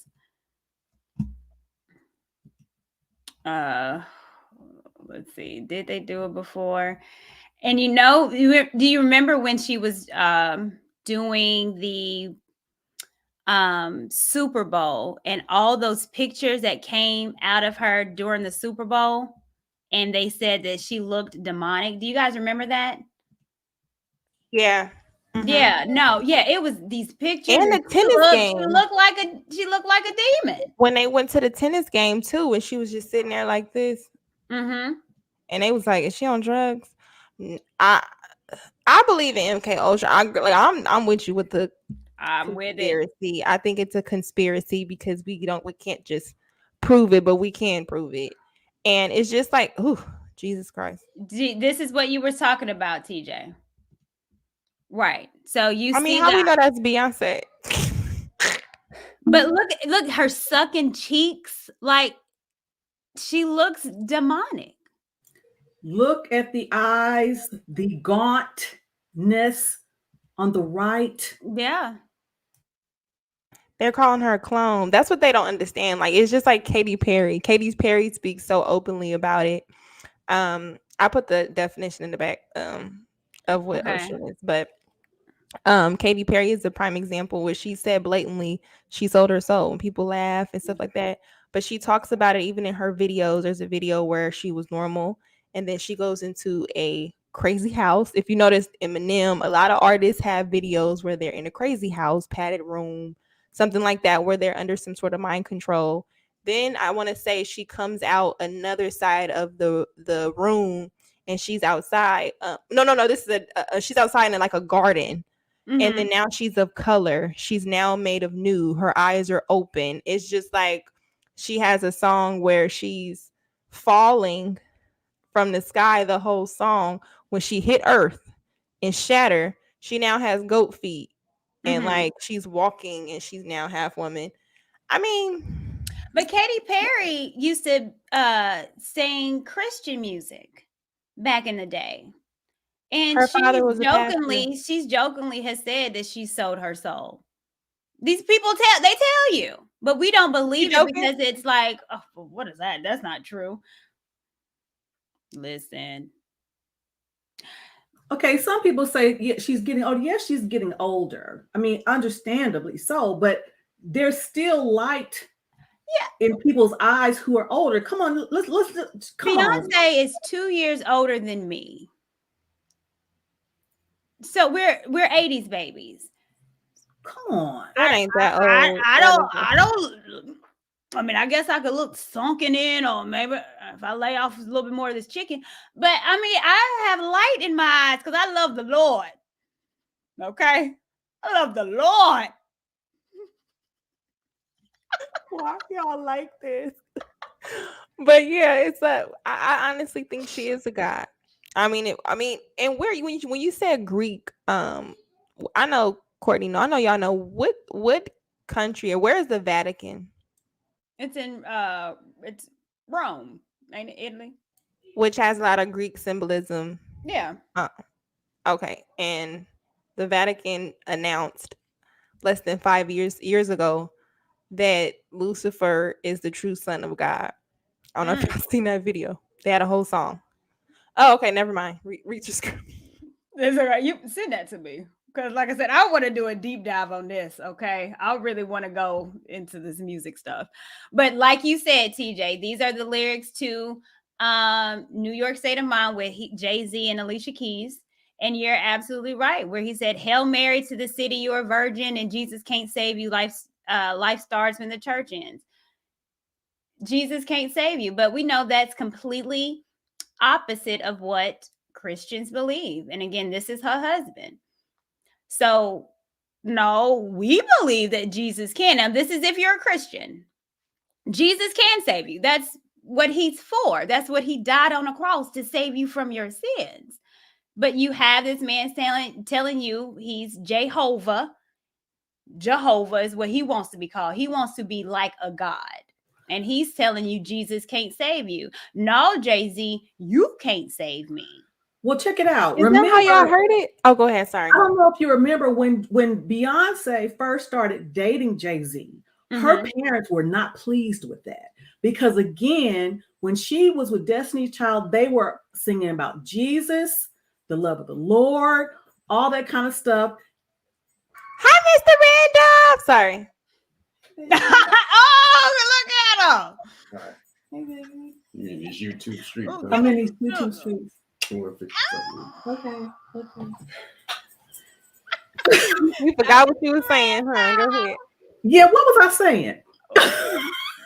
Wait a minute. We got to go. Oh, yeah. Her parents were not pleased with that because, again, she was a church girl. She was a good girl. Mm-hmm. Not to mention that he was significantly older than her, but I remember that. Yeah. I remember that. Yeah. I Jay-Z. think her. Oh, go ahead. That was what I just do. Oh, go ahead, Courtney. Sorry. Do what thou wilt will be the whole of the law. Do whatever you want to do, which is completely opposite of being a Christian. No, as a Christian, you die to yourself, which means what you want to do is invertly usually evil or self-serving and selfish. But Jay-Z, Jehovah, he thinks he is, do what thou wilt will be the whole of the law, from Aleister Crowley. And what was he known for, Courtney? This is what, let me tell y'all, okay? This is what I've been dying to talk about. This is the shit that I care about, that I read. I watch these documentaries. I absolutely love this stuff. Aleister Crowley, he was a very, very evil man. He believed in child sacrifices, but he created a religion called the Lima. And this was the gist of it was do what thou wilt will be the whole of the law. He practiced a lot of black magic. If you guys, the idea of what aliens look like, if that big alien head, that he came up with that because he said he was visited by an alien, which I think was a demonic spirit. And he created that idea of what aliens look like. So that drawing actually came from Aleister Crowley. But he believed in black magic and sorcery, did a lot of rituals to invoke these demonic spirits. But he crowned himself and he told everyone he was the most evilest man that ever walked the earth. And this is who Jay-Z wants to rock on his shirt, do what thou wilt.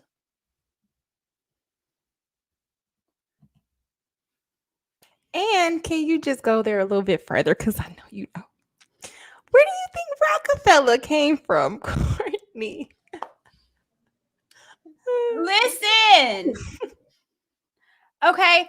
I don't, these people are not playing with us. God, Rockefeller, if you understand who that family was and who that, it's just, it all correlates. Is Beyonce wearing Balenciaga? Oh, you already know. I ain't gonna lie. I honestly, this is why I think somebody needs to save me, because I love that outfit when she posted it. But here's the thing. And first, thank you, Flavor Country with Chef Martell. I appreciate you so much. That could be why her mother and father divorced, because her mother started to go with it. Well, I think her mother is a whole witch. I can't even front. I mean, she looks like a witch. She looks like it. Evil. She looked like the lady Pineapple Thief. Like she looked like the lady. Yeah. A whole evil. Mm-hmm. Well, you know, Creole. I'm just gonna say, you know. Well, them them New Orleans folks. Listen, look, I love it. Okay, can I play devil's advocate? Go ahead. What is our people's original practice before we give in the Bible? But see, okay. Voodooism. I think it was voodoo. Well, some cultures, but here's the thing: there's so many hundreds of different tribes. So when people say, and people tell me this all the time because they're like, "Oh, you're black and you're a Christian, you're dumb. That's the white man's religion. That's this and blah blah blah." But I'm like, well, what was your specific religion? Well, I practice African spirituality. No, there was hundreds of different religions on the continent of Africa, but you can't name one. Well, it's what my ancestors practiced. Well, there's over 50 different countries on the continent. Which one was your ancestors and what did they practice? People can't say. And so even that idea is so made up because you don't know what your ancestors. First, do you know who your ancestors are? I think you could research, like. Well, you can do it. What do we call witchcraft when we see people sacrifice blood? What was Jesus? sacrificed. When we drink the blood and eat his flesh, we're worshiping. When you go to a Christian church, we see a dead body. We're supposed to celebrate life. When we see everything, I'm playing devil's advocate. This is my struggle with Christianity. A lot of the symbolism is no different than witchcraft. But we're told, stay away from this. It's bad. It's dark. Without doing our own study of where our people, you individually can come from somewhere different than me. What did our people actually call God? What did he look like? What did they say with this? What if the biggest, I'm going to go there. What if the biggest manipulation was the Bible? Not God. What if it was the Bible? Who put those stories in there? Well, their stories were inspired by God. So no Christian has ever said God wrote the Bible. They're inspired by. And why I completely believe the Bible, because it's showing itself today. Out of how many years ago was the Bible written? However, when I look at it today, it's still the living word because it's still prevalent. And what's going on now is shown into the word. And so there's been nothing that I can look at the Bible and then like my life or what it said and have a contradiction, have it be a contradiction. And even when we do this, because I take communion, which is the, break this in remembrance of me and drink this in remembrance of me. But what I do know when it comes to witchcraft is that they literally drink blood. As a matter of fact, the adrenaline, it's that A word. You guys know what I'm talking about, where they drank the blood of babies because they think it's going to keep you youthful. Oh, Ishtar, Easter. Well, those are pagan, but Easter is not in the Bible. Now but I'm saying, what do Christians celebrate? We celebrate holidays that are reserved for those people who we call witches. We're no different. I'm just saying, like, the symbolism of the Christmas we do a lot of pagan. We do a lot of pagan things, but here's the idea of Christianity is in the Bible. Easter is not in the Bible. Doing something, the Easter bunny is not in the Bible. So we have to separate what Christianity is and what we do as far as culturally.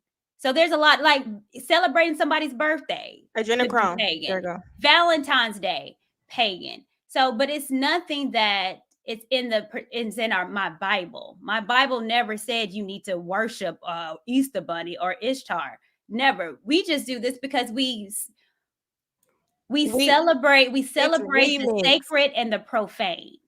But see, what the reason why I think Christians kind of get a lot of slack, where we can judge them and see it right off the bat.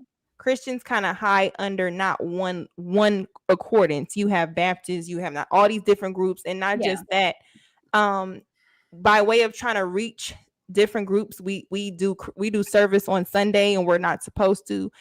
A lot of it is looking like, you know who Nimrod is. I know you know the sun god. Yeah, all of it is kind of wrapped into in the Bible. Right. So all of it is kind of wrapped into, even when you say the Son of God, oh no, that just means this, right? So I'm saying, that's why the last show I was like, who can we identify as God and our Savior without using the book? And I believe personally that has to do with your own personal research into your history as to where you came from. How did they worship where I came from?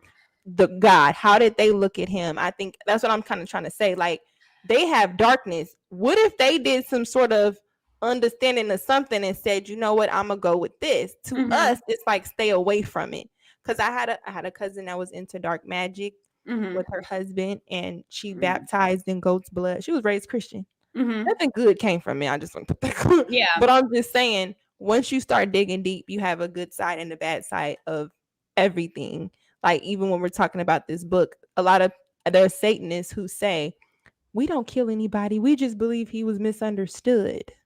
You know what I'm saying? So it's like they somehow found that out. But I'm just saying, I think that when we look at our history, when we look at slavery times, when we look at the Black people that took care of those kids that was influencing them to do voodoo and witchcraft on them, I kind of started to think, what is our real belief? Are we taught to be scared of what we really are supposed to worship and look at it like it's scary and dark? Or is it really manipulation to get you tempted, you know? Let me say this, though, because again, we have it as if the whole continent worshipped or believed a specific religion before Christianity. First, Christianity was actually on, and it was more northern Africa where they believed in, or Christianity was formed. So Christianity was on the continent of Africa before we got over here. So that within itself, I think a lot of people don't know. But however, people think that because if I'm African American and my ancestors are from somewhere on the continent, I've done my ancestry, so I know what percentage I am as far as from the Congo, what percentage I am from Nigeria. But they were all believing different things as well, too. So when you say, what did my people believe? Well, who are your people? And no one wants to break that down. They're so quick to dismiss Christianity and say, well, I believe in African spirituality, but which spirit do you believe in? Because if you're Nigerian, were you Yoruba? Are you Igbo? Orisha? Which one are you? And they won't even break that down. Like, go ahead, CJ. The Woman King? No, but anyway, I'm gonna say this, and this is gonna sound ignorant, but I'm like Rihanna, I don't care. Yeah. Okay. I'm not a Bible scholar. Mm-hmm. And what my people taught me, meaning my grandfather, my great grandparents, they taught me to follow Christ and reading the Bible. If I don't remember my grandfather reading anything, I remember him reading the newspaper and the Bible. So for me, in my house, we follow Christ Jesus. And I would rather, I want you to I'm looking me in my eyeballs right now. I would rather believe in Jesus Christ and die and find out that it was not true than to not believe and die and find out that it was. Don't play with me. But see, I'm the young one, right? I'm the babe. So y'all can help me.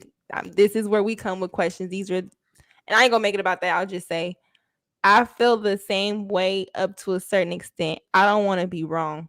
I don't want to be saying Jesus. What told me it was in Jesus' name? Who told me Jesus? That's not even his name. But the people who I call Christian, who told me Christianity, they're ignoring the fact that we're praying in the wrong man's name. What if that's important? Why are we keeping details? It's every other belief that we judge even Jewish people. They have a straight structure. It ain't all over the place.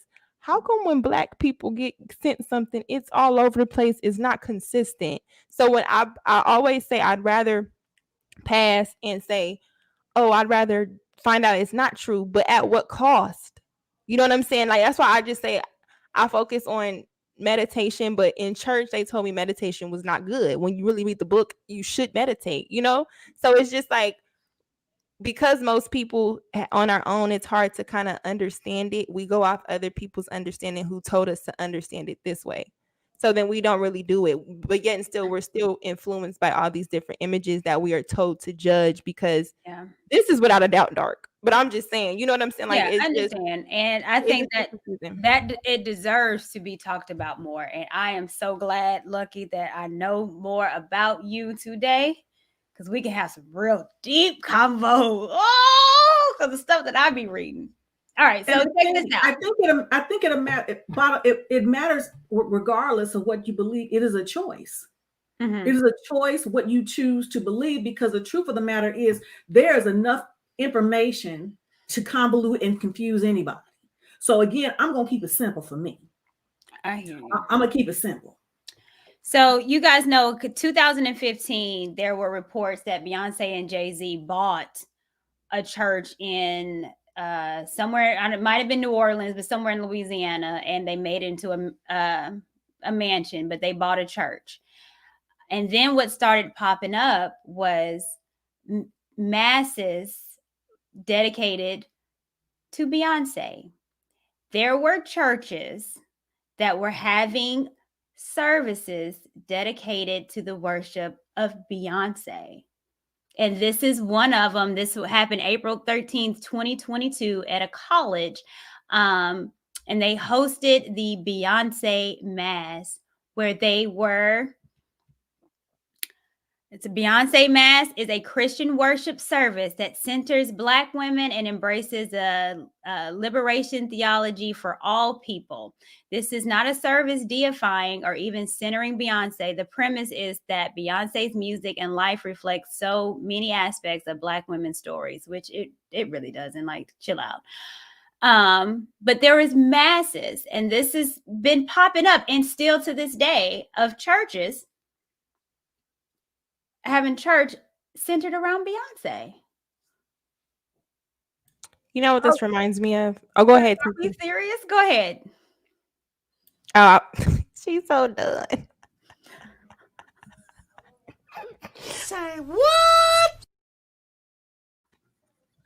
For real, that's her on. Okay, so it reminded me of Obama's election when you seen the kids. The parents was raising hell. I don't know if I remember this. They was raising hell, like, get my kids out the school because they were singing Christian songs replacing Jesus with Obama. And then they were also pledge allegiance to Obama, right? So it just reminds me of that when we can acknowledge you can sing a little bit, you know what I'm saying? Like, you got a little bit of a body, you kind of cute, and we like some of your songs, but I'm not about to sing and worship you. But people don't even understand. They are trying to tell themselves that this is not what it really is, and that is why Satan is so. I don't want to give him too much credit, Lord. Listen, I'm just saying he is very clever. He designed him. Say it like that. He designed him very clever because I don't need to confuse you. If I hide in plain sight, you're gonna confuse yourself. You're gonna start telling yourself whatever it is. I don't gotta do nothing. It's the same way. He's never made nobody execute themselves or do nothing. I mean, he's never done that to anyone. But if I can weigh on you a lot heavy, send army to weigh on you, friends around you that have armies that can attach to your weaknesses and weigh on you, my work is done. You're gonna be fighting that struggle probably for the rest of your life. You know what I'm saying? So then when you're listening to music in the car, in the elevator, everywhere you go, it's music. And you ever been somewhere and it's like, I feel like that Mariah Carey Christmas song is haunting. You can't go nowhere without hearing it around the holidays. You know what I'm saying? So certain songs that's just repeated, to me, it just seems more like you start to say it, you start to be in church singing it. It's anything that just keeps playing. How do you program somebody? You either got to show them something and keep it watching, or you got to let them keep hearing it. And that's just what we're programmed. Yeah. Go ahead, TJ. So she's supposed to have a church now. So this reminds me of what is it? Rush Hour 2. I think it was when Chris Tucker said goes into the Chinese restaurant. She said, "I know I don't see what I think I'm seeing." I know this ain't no gambling. This is supposed to be a Chinese restaurant. So this is supposed to be a church, and I know I don't see what I think I'm seeing. Say what? Yeah. And again, like I said, the Prophetess, Tiffany, they had so much backlash, but this ain't nothing new. All kind of preachers have been talking about Beyonce and Jay-Z. This is nothing new at all. Like Lucky said before about the song Church Girl. And the bishop was slamming Beyonce over that song that I think this was like last year, and said she sold her soul to the devil. And then if you look at the lyrics, which again, Lucky, you stated, what are some of these lyrics? Church girls acting loose, bad girls acting snotty. Twerk that ass. Girl, right, twerk that ass like you came up out the South. Shout out to Southern girls. But this is titled Church Girls, which means church girls, she's celebrating them getting loose, shaking their butts. But then again, church girls, and if you raised in the church, you are told, and what God tells you is that you are a peculiar person. You are set aside. You are anew. You are different. You are not of the world.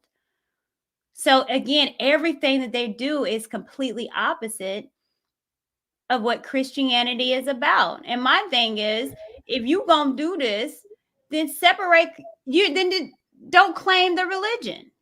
If you're not going to be for it and you're going to do everything against it, then why claim it? And this is a song that they had, I think this was with the Clark sisters. She took their beat from the Clark sisters, and they're a huge gospel act. I love them. Yeah. So leave Christianity out of your BS. But again, it's the merging of the sacred and the profane. And that is my biggest issue. Why leave them out? He roars the land like, what is it? He roams the land like a roaring lion to conjure up his man. No, she's doing her job. But here's the thing, though. When she says God, which God is she talking about? Because here's the thing. Exactly. When she was, I go back to the days, she talked about Jesus Christ. So she's talking about God, but which God is she talking about? These are the questions that we need to ask. I want to thank God. Every person at the Grammys, every person in American music world, I want to thank God. What God? And one nation under God. God ain't in that mess that you over there doing. And we're not talking about one nation under a groove. We're not one nation under a groove. We're talking about one nation under. I think that's how I'm about to start saying it, because I'm about to say one nation under a groove. And God we trust. But see, there's many different gods. There's only one big G, though. You know. Yeah. Maybe she's talking about Oshun. Well, it ain't the God of my Bible, because my Bible, God is not with the God of this world. The God, right. But we all know who's the God of this world, who controls the airwaves, the music. Lucifer. That's who. Satan. Beelzebub. Did y'all hear about Don Lemon? Let's go over him real quick, because we've been on Beyonce, but let's go about this fool. Oh, no. Let me play this real quick, because there was a story about 4 or 5 years ago about Beyonce before I started talking about Don. Beyonce's drummer outed Beyonce, put a restraining order on Beyonce because she said Beyonce was doing witchcraft on her. Do y'all remember that story? Yes, ma'am. Speak on it, Sister Courtney. I'm crazy. Hallelujah. Hell. Thank you, Sister The Lucky. situations I had to deal with and survive are crazy. Kimberly Thompson says she is tormented from being put under manic sexual spells by Beyonce. We're talking about other situations where changing into animals and jumping into other bodies and all kinds of really crazy stuff. In bizarre court papers, Thompson claims Beyonce, who she refers to as this person, has started a campaign of harassment against her that includes extreme witchcraft, dark magic, and magic spells of sexual molestation. She also claims Beyonce murdered her kitten after the singer put a spell on it. They were like, the cat has a spell on it. The cat was taken back to her people, and they killed it. It's unclear why Thompson is speaking out now, even though she says Beyonce has been at it since 2006. She's not been able to let me go. She's not been able to let me progress. She's just been a savage. Senior correspondent Tara Burney joins us now. And Tara, these claims are bizarre. Really strange. Has Beyonce responded at all to these? Jesse, Beyonce's a little busy. She's on tour with Jay-Z. They're finishing up in LA, so they have not responded. And as far as Thompson, her request for a temporary restraining order was denied by a judge, most likely because of the nonsensical rantings about witchcraft. So I don't know. It's hard to say. Thoughts? She just doing her job. I mean, I remember the drummer girl too, because she was one of her best, and I remember when she recruited a band. But I think she has witchcraft, the same spell on Chloe Bailey. But that's another conversation. Go ahead, TJ. Look at TJ. I just Googled this young, because I remember I want to make sure it was the same drummer. She had this big afro, didn't she? Was that her? I think it was her, because when she had the all-girl band, that wow. I think I need a cocktail. And mind you, when we talk about Epstein and his list that was on that island, Beyonce name popped up. And Obama. I'm sorry. And Obama. And Don't be saying that about my Obama. I'm just kidding. Listen, I know a whole lot about some Obama. That's gonna be another stream. Oh, we're gonna break all these conspiracy theories. Is to expose the people. That's Courtney's calling. I'm here for it. Thank you, girl. Me too. So anyway, all right. So I just wanted to bring that up because I totally forgot. But again, this is people that she worked with, the witchery, the witchcraft. Now talking about the girls. Hey, Dawn. Hey, girl. Hey. What's going on, Don? So people are pissed off at Don Lemon. They mad at him about what he had to say about women. So let's go back and let's see why the people is pissed off. Well, there's a woman that's conservative that is thinking about maybe running for president, and she did a speech talking about Biden and how we need to, check out the people. They old, and we need to make sure that they're able to run at their age. So let's just take a clip of what she said. It's really quick. Before I do that, let me get to this. Thank you, King. I appreciate you again, sir. Where is Jesus? Where is Jesus up on the scoreboard nowadays? I don't even think, honestly, everybody ain't going. Most ain't going. Everybody ain't gonna make it to the promised land. Yeah, that's the After point. me in my house, we serve the Lord. Hello. I got that on my wall. Lucky is still confused on what to call him. So I just asked for understanding and for him to place people in my life that would guide me to the truth. That's all. Y'all don't understand the J. When you start to really read, it's like they lying to us. They trying to take us to hell. Like I be really, I don't know where I stand. I just know I believe in God. I believe in the Savior. Well, I just don't know what to call him. I say this because I call him Jesus, and that's power in Jesus' name. I know that wholeheartedly from a lot of spiritual attacks that I have been in, and demonic attacks where I have been visited by incubus and succubus spirits at nighttime. And when I called on the name of Jesus, it relieved me and it took those spirits off me. And so I know the power because I physically have been met with a succubus spirit at nighttime laying on top of me where I could not move. I could not say anything. And I went to a pastor and I said, I cannot sleep. I am under attack and it's been happening for a very long time and I don't know what to do because I'm scared at night. Call on the name of Jesus. Ain't had a problem since. Let me so tell you I know the power. As they should have said, I should have been dead and gone. I think I might do a video about how many times I've been in precarious situations and I called on the name of Jesus. Tanya Williams, you don't know nothing about me, so I don't know what the hell you're talking about. You don't know nothing about me. You only know what I show you up in here. Keep it moving. Let's go. I've been in a situation. I have faith, and I'm not going to dismiss it. So God has revealed himself to be real to me too.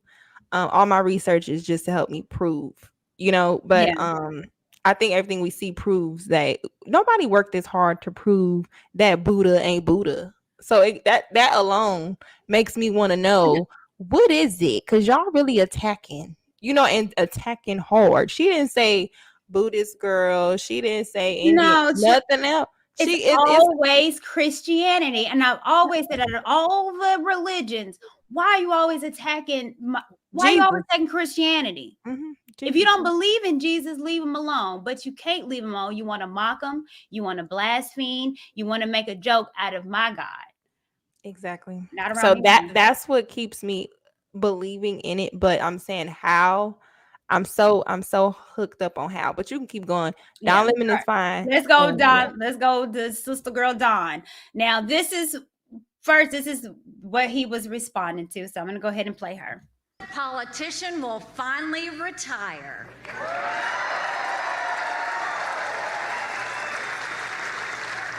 We'll have term limits for Congress.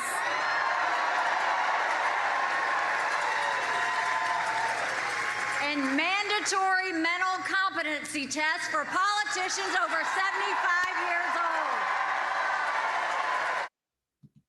So that was the clip that Dawn is going to respond to. And what she said is that there should be some term limits and we need to start, people are 75 years old. We need to make sure that they're adequate enough to run for president, which I agree.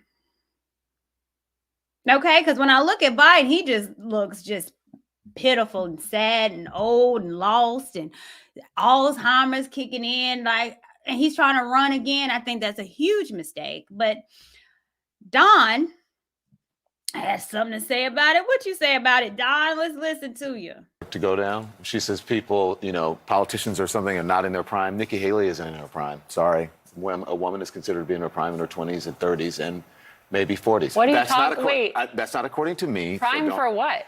It depends. I mean, it's just like prime. If you look it up, if you Google when is a woman in her prime, it'll say 20s, 30s, and 40s. I don't necessarily. 40s. Oh, I got another. I'm not saying decade. I agree with that. So I think she has to be careful about saying that politicians aren't in their prime. We need to qualify. Are you talking about prime for like childbearing, or are you talking about the messenger? prime I'm just for being saying president? what the facts are. Google it. Everybody at home. When is a woman in her prime? It says 20s, 30s, and 40s. And I'm just saying Nikki Haley should be careful about saying that politicians are not in their prime and they need to be in their prime when they serve, because she wouldn't be in her prime according to Google, Google or whatever it is. They are pissed off at him. Right now, people are telling CNN that they need to fire him. He was supposed to be on a morning show yesterday, and he wasn't on the show. He is now, of course, apologizing for the remark that he made as far as women in prime, saying the reference I made to women's prime this morning was inartful and irrelevant, as colleagues and loved ones have pointed out, and I regret it. A woman's age doesn't define her either personality or professionally. I have countless women in my life who prove that every day. What are you guys' thoughts?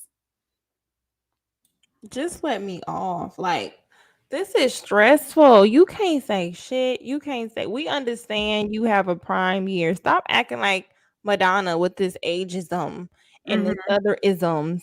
And if another ism come out, I cannot follow. Like, we ain't gonna be able to say. Y'all have to apologize because you want to keep living in delusion to not believe that you have a prime age. And even we say young tenderoni. Why? They ain't saying no old tenderoni. That ain't how it goes. So that means the younger old ain't tender. Old is fresh in itself. The fresher it is, the better it is. As you sit grapes out long enough, you become a goddamn raisin. Nobody is sitting up here talking. It's so stupid. And it's all about women being superior. It's not even equality no more. You have to worship us because Beyonce says so. I don't know. It's Beyonce's internet. But you got TJ. Should he be fired for what he stated? Well, if he should be fired, he should be fired for more than just that, because he's been on one lately. Because I think he is disgruntled by the fact that he lost his primetime show. And this is a downgrade. And so I think he's acting out. And I think he's feeling he seems like he's a little bit prima donna-ish. So I don't think he should be fired for this comment alone. I don't. But I think it's the culmination of things that they might want to consider relieving him for. But as it relates to Nikki Haley, I don't disagree with what she said. And it's interesting because me and my nephew, shout out to Spunk Adams, we had a conversation about this last year about term limits for presidents, Congress, as well as the Supreme Court. So, at first I was kind of taking it, it was off-putting, but I thought about it. Yeah, I mean, it does make sense that there should be term limits in a sense of when you particularly talk about cognitive ability, especially with the responsibilities of such offices as Congress, the presidency, and the Supreme Court. So I don't disagree with anything that she said. And I also find it interesting because she was, I forget the position that she had, but it was under President Trump. So now he definitely he's taking exception to, to her comments because they apply to him. But they apply to him, and she's campaigning against him. But I think I agree with her. I do. You agree with her comments, Nikki Haley's comments, and I think. Oh yeah. And I think Don Lemon I think he was pouting, and took exception to it because I think he's more feminine than many women, and he's very sensitive. So I think that's why he did that. Was he wrong for what he said? Did he lie? Did he lie? No, he didn't. I keep hearing that. Did he lie? No, he didn't. But that's see, what they're talking about two different things, because he's talking, and see what she's talking about is Congress, but what he's talking about is something different. Well, I think it correlates, because what she was saying was that clearly a shot at Biden, saying that he's a little too old. At 75, we need to start checking these people to make sure that they're able to become president. And what he's saying is that you need to calm down, lady, because you ain't in your prime either. Now, we're going to be checking some people. You got a couple more years before your ass need to get checked. It all was relevant. And which is, so do women have a prime? Do men have a prime? Absolutely. So why is it the backlash if we know that women have a prime, men had a prime? Usually our prime is younger. And he was being generous. He said our prime is usually 20s, 30s, and 40s. So he gave us 3 decades to be in a prime.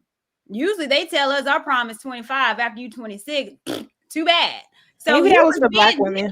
He was being genuine with the age. But I think it was a conversation. I don't think it was relevant to the conversation I don't think it should have been relevant to the conversation what Nikki Haley's comments, because clearly in my mind, when he's talking about the prime, he's talking about marriage, reproduction, etc. It is clearly not the prime when we're talking about careers.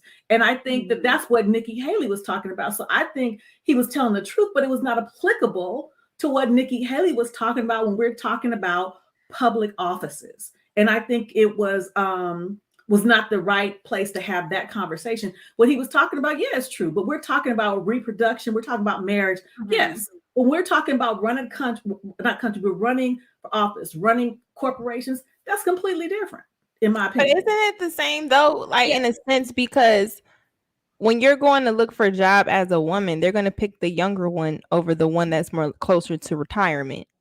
So that's just in general. Well, I've always heard that as an older woman, it's a little bit more difficult to get a job unless you have a certain field. But in general, it's not less difficult to get a position with the younger competition because they feel like younger people have a longer running. So in a sense, I can see why he just had an emotional response as if he was Joe Biden's kid. But I think her point overall should have been expounded upon, because we always get these presidents that's on their last leg and they start looking like they about to just die off, and they have these old ways of thinking. And then I'm just really against Biden anyway. So him to be Black, I don't care what she said. If it was against Biden, I feel like he should have rolled with it. Yeah, because Biden is not for us at all. What is your definition of being in prime? What is prime? What is define it? I'm gonna say when you're vibrant, when you're able to conquer or whatever you want to conquer. At what was the best years? I'm gonna say it's within your 20s. Okay. I'm gonna say 20s and maybe early 30s when you start to become wise and when you're supposed to make the most decisions have impact. So in your 20s, if we made a lot of our career decisions, wedding, marriage decisions, all decisions to start families and careers and things like that, 20 would be your prime to do it, not 30 or 40. You're kind of late. You're supposed to be living in it and reaping the benefits of what you did in your prime. But how we know how it is. We're supposed to have fun in our prime. You're youthful. You're pretty. All those things. So I'm going to say your prime is your 20-year window. I'm going to say from 18 to 30. So, 30. So does your prime affect your career? I think so. TJ. It didn't affect mine. Oh, but I will say, well,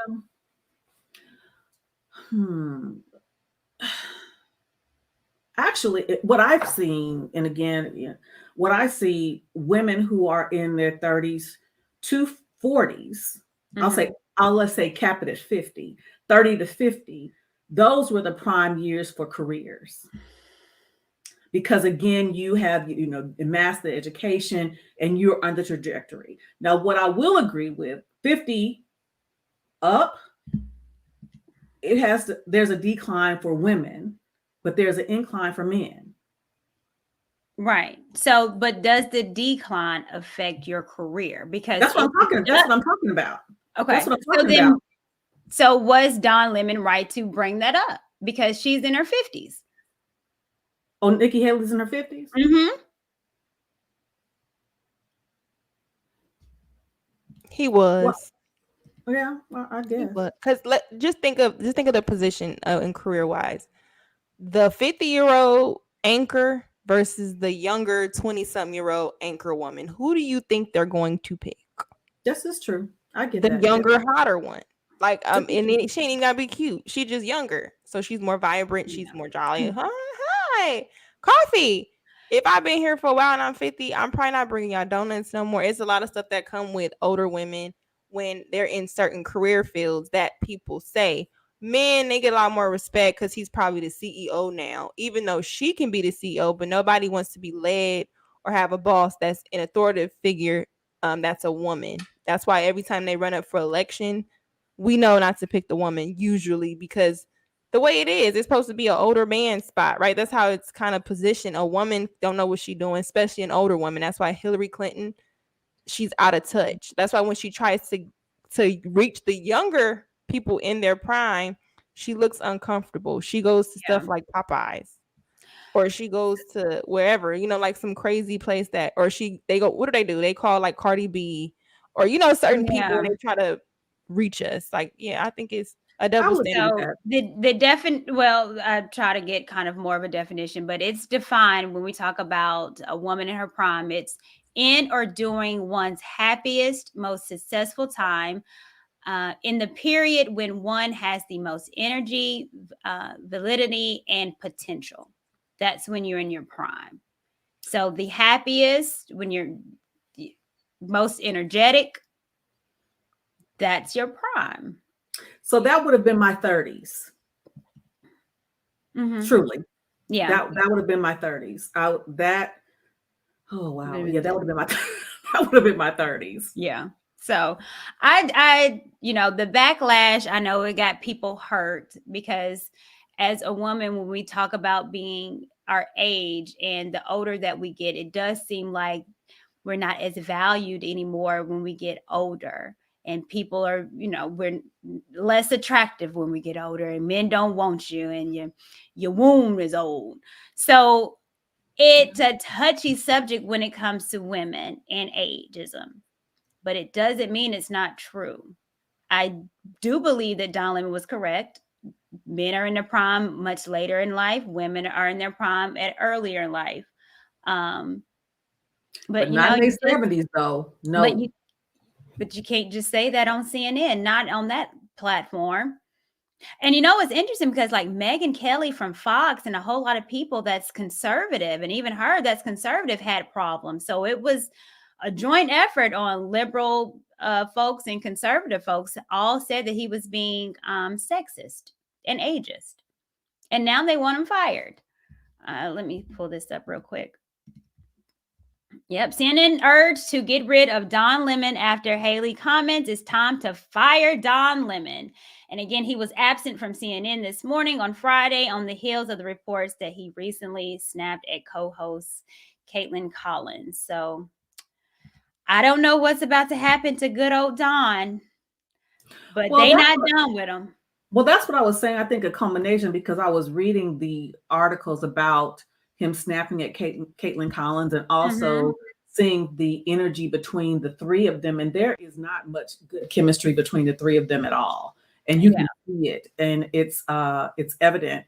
And I don't know if it's because, again, he was demoted for all intents and purposes. That's what it was, demoted from his primetime show to this morning show with two other women. So that's just my take on it. How was he fired for what he said and she's not, and she's literally attacking a man for the same reasons?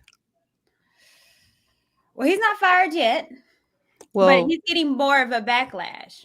Right, but she's not getting no back. I need men to speak up. Why are y'all so silent? And then y'all say we don't have a voice.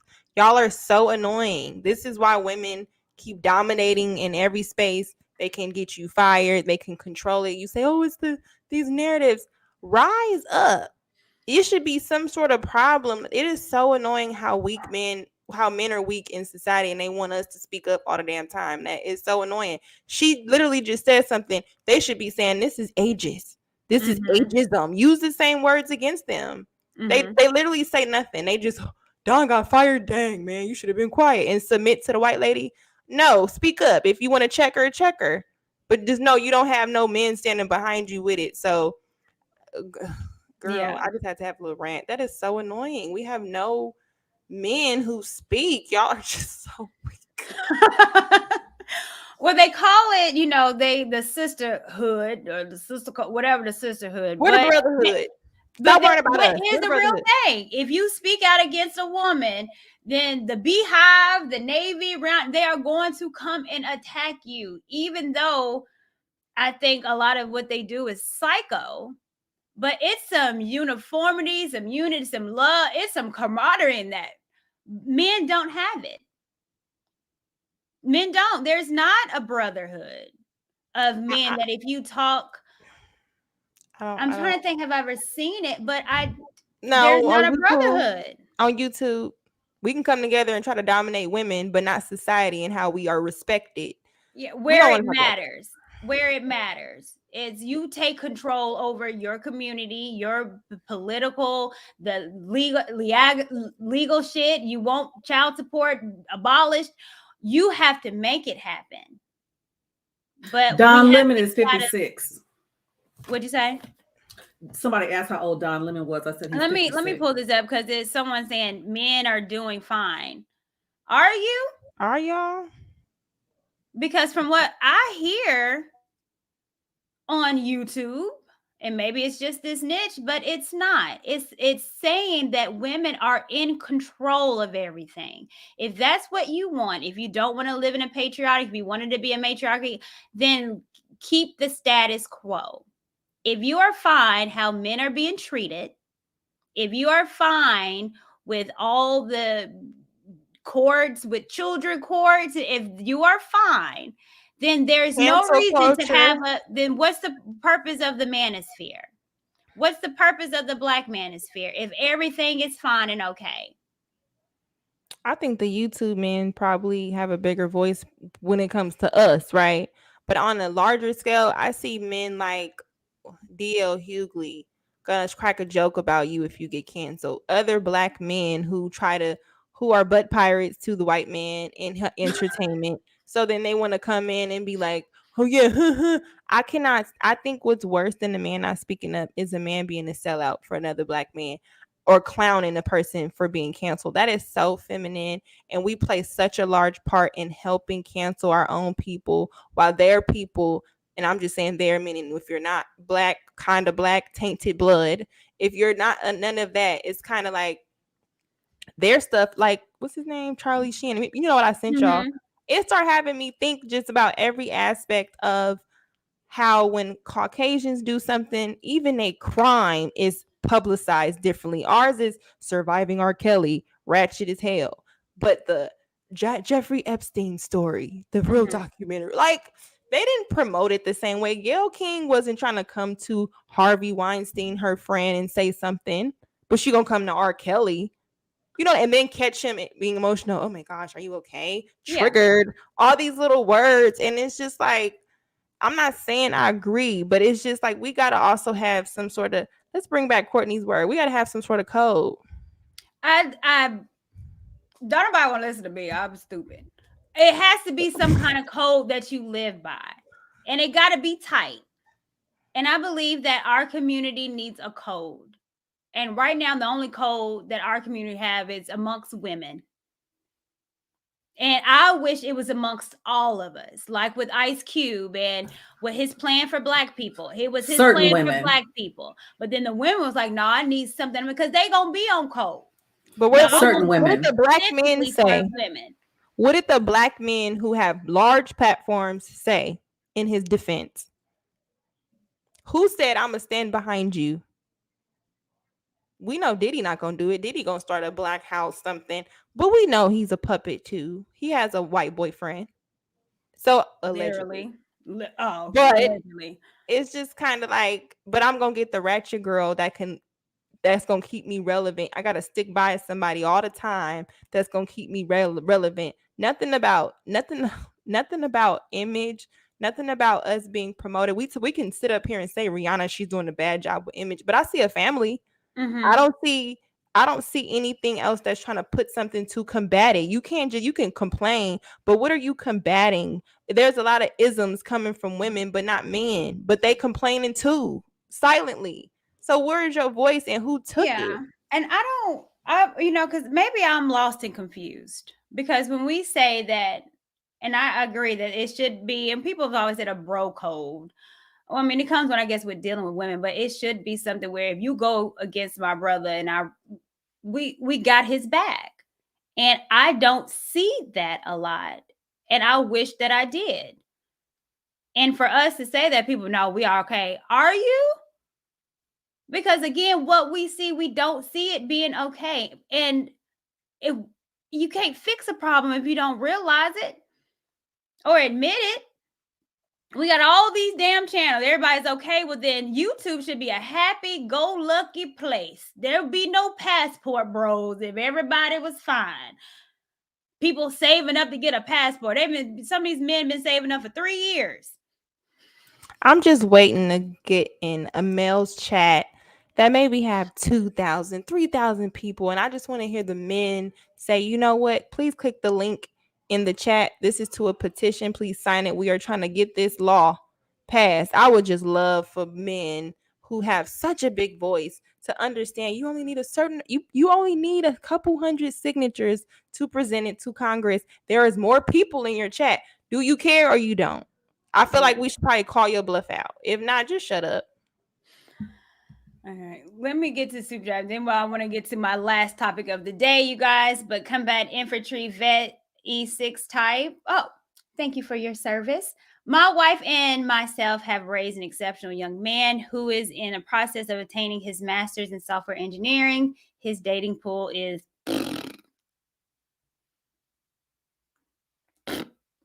listen.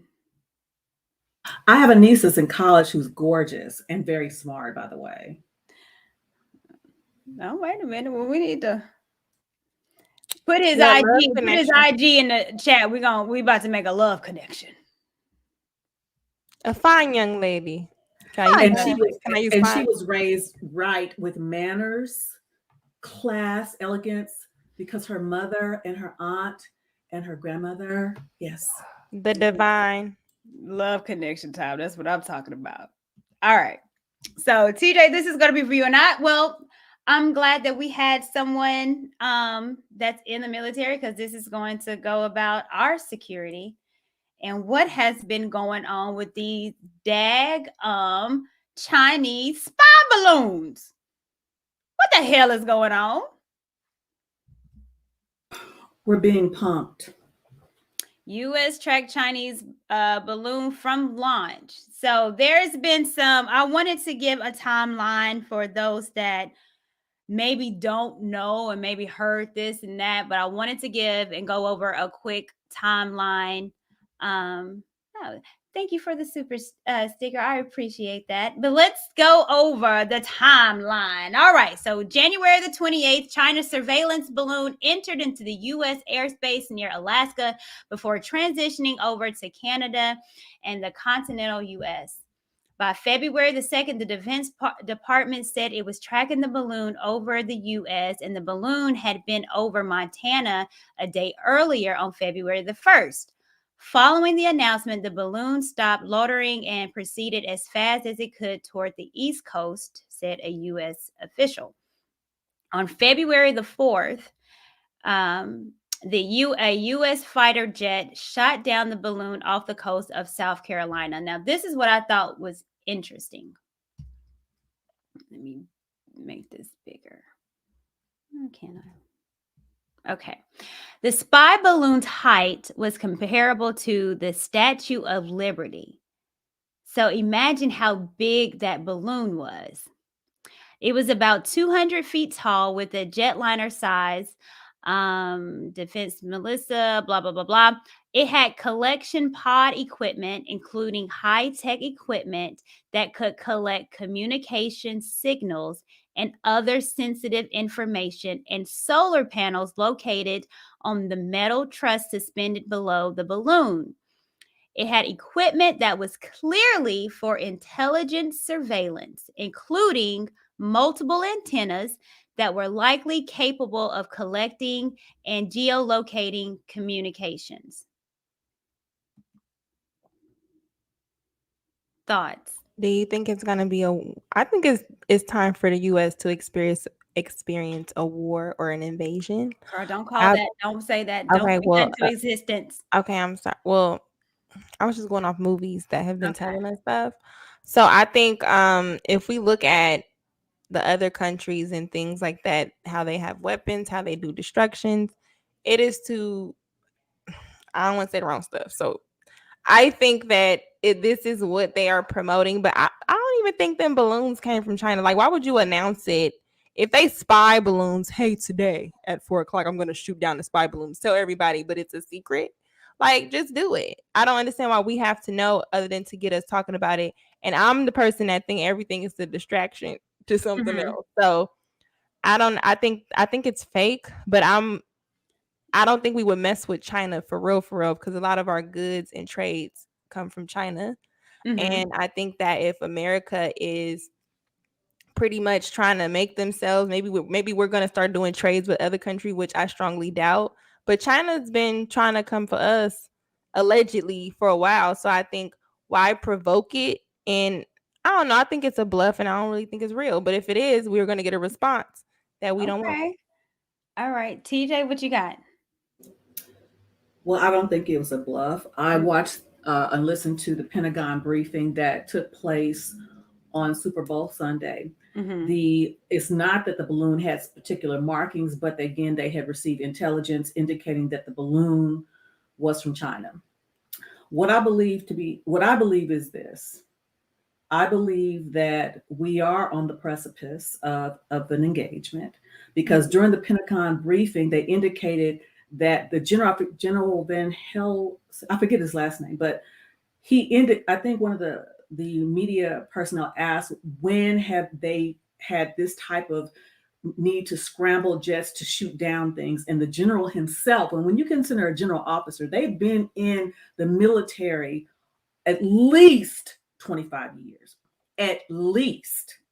So when the general indicated that he, in his knowledge, he cannot think of a time that has happened. Okay. Yeah. And so when we consider that 9/11 was over 20 something years ago, and the fact that it is the relationship between China and the United States is one that is contentious, but also this is just TJ's perspective. We are at a time that, in as much as we don't require the necessary ground troops, our military force is severely undermanned. We are vulnerable, in my opinion. And I'm gonna tell you why I think that. I need to get comfortable. Y'all need to go with your auntie here. Okay. Before 9/11, I was on active duty. And for my military that are in here, I was in San Diego at the time, and our troops were scattered all over the world. All over the world. Germany, Korea, and I said, we are scattered too thin. I said, and I was just thinking, I said, we are scattered too far and too wide. And I said, I think that we are vulnerable. I will never forget saying it. And then within months, 9/11 happened. And then Lucky talked about how movies. I want y'all to go back to a movie, The Siege, with Denzel Washington and Annette Bening. It predates 9/11. It predates 9/11, and there were bombings of buses. There were bombings, and they had this Middle Eastern person that was their contact. their inside person that was working with the FBI and the CIA. And it came down that person that they had been working with was actually the person that was responsible for these sales. This predates 9/11. And then 9/11 happened. Y'all need to quit playing. And like me and Mr. Randolph said, we don't know when, but I believe something is happening. Because again, you have by Super Bowl Sunday, we had 4 down events. In the briefing, the press is asking questions. But any of my bosses out here who've been bosses, supervisors, you don't tell your people everything.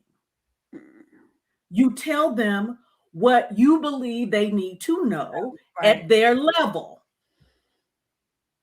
I've been a boss. I've been in the military. You tell your people what you need them to know at that given time. So what I'm going to suggest to you is this: for those of you who are wandering aimlessly in life, look at everything you own in your house and see where it came from. You need to get a hold of what's about to crack off. That's all I got. I hear you. Well, listen, the movies are always, and I wholeheartedly believe this, movies are telling you what's about to happen. Because they already know all this shit is planned. All this shit's planned. Let's go back to some more of the timeline that I made. I'm sorry. I just wanted to ask, when you said movie, when I mentioned it, well, I guess I can say it. I think of The Purge, but well, I think we should be lock and loaded. Absolutely. Well, look what they tried to do in Chicago last year, and set that bill to that purge bill that they tried to have. So all of this is going to come full circle for me. So I do believe. Just look at Purge election year. One looked like Trump, one looked like Hillary. Yeah. I mean, I just be thinking they be telling us, just like the Matrix, just like everything tells us what's here. I think we should watch The Simpsons. The Simpsons, they always ahead of its time. Simpsons, the Jetsons. Yep. The Jetsons was doing FaceTime back then. Yeah. I said, wait a minute, not they FaceTiming in the 80s? Let me go over some more of this timeline. So now we're at February the 5th. The balloon recovery begins. Recovery of the balloon began. U.S. officials said that it's underwater and the debris field showed the wreckage remarkably intact for it to have fallen over 60,000 feet. February the 10th to the 12th, 3 more unidentified objects were found hovering in the sky. They were found over the U.S. and Canadian airspace on Friday the 10th. U.S. official downed a high altitude object off the coast of Alaska. An unidentified object was shot down in Canadian airspace the next day, and the U.S. military shot down other objects spotted over the Great Lakes region that Sunday. This is on Valentine's Day. Kirby said that there was no indication that the 3 identified objects were a part of China's spying program or involved in external intelligence collection efforts. The U.S. is also ruling out that they were U.S. government objects and said, though it's still possible, they are still linked to commercial or research entities. Then the other day on the 16th, of course, Biden spoke out and did address the nation about the spy balloons and blah, blah, blah. John Kirby made no promises when asked whether the public will eventually learn that the 3 unidentified objects shot down in recent weeks were in a press briefing on Friday. It comes down to the government's ability to recover the objects. And I thought it was interesting. I'm going to go down below. As far as I know, it is true that no one has come forward to claim ownership, he said. But that doesn't mean that the government is fully in the dark. And this is what you said, TJ, about the objects. I never said we had zero idea, Kirby said, of identifying the 3 objects. I said we don't know what they are. So that goes back to you, TJ. I mean, telling us, the public, what they want us to know. But again, they never said that they don't know who or where it's from. What were those 3 objects? That's the whole point of having security clearances. Mm-hmm. I've had, and I think mine is still active. But here's the thing: espionage is something that has been going on for eons. And during the briefing, or maybe one of the news reports, I think it was a former CIA agent, indicated that espionage and objects to get surveillance and stuff like that, they just got sloppy. I don't think they got sloppy, because how do you get that sloppy in a week when you got 4? So I think it was intentional. I think personally, and I think the former CIA agent indicated to test our resolve. And somebody put in the chat bio weapons. You need to understand. But okay, listen, I'm getting hyped. See, when I was in basic training in military, we had exercises, biochemical weapons. Do you understand what that is? Nerve agents, biochemical agents. So if there was something in that balloon and they burst, it could have been, if it was biochemical weapons. Some of us might not be here. Y'all need to get, now I'm not a conspiracy theorist for the most part, but this right here, I believe. And I'm gonna tell you one more. After 9/11, I was still at the MEPS. Y'all got me going back. I was still at the military interest processing station, because gas is better. I was swearing in some troops. And this one young man was from the Middle East, had been in the United States for 6 months. I want you to hear me now. Had been in the United States for 6 months, but I am swearing him in to go active duty for the U.S. military. And as I'm talking to them, about to swear them in, he's not looking at me, he's looking through me. Like angrily, because Middle Eastern men do not take orders from women. Yeah. So it begged the question, why would this Middle Eastern man, being in the United States for 6 months, swear in to go into the United States military? It didn't make sense to me. I had to place a phone call. Y'all need to pay attention to what's going on around you. That's all I got to say on that. Yeah. Do you think that, I know the answer, but I'm going to ask. Do you guys think that the shutdown was to create and prepare for this situation of what's going to happen? Like, we need everybody in the house to tell them it's this, to try to prepare us for something, or get us injected with, can I say that? With some stuff. I'm sorry, Courtney. I don't want to. No, go. No, I think all of this kind of everything. One thing, nothing is new under the sun. Nothing is a coincidence. Everything is in divine order. So, what do you guys think is the reason that they wanted us on lockdown? We are now in this crazy situation with inflation, right? All of this it just happens. But now we're talking about a balloon from a place that we get a lot of our goods for. What do you think? Like, what are your thoughts overall about us from the shutdown in itself? Do you think it was to prepare to create weapons? What do you think the real reason of your thoughts as to why we were on lockdown as opposed to what's happening today?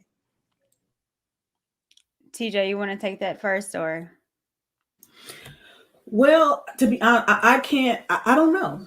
I mean, I don't think. To me, everything is on the table.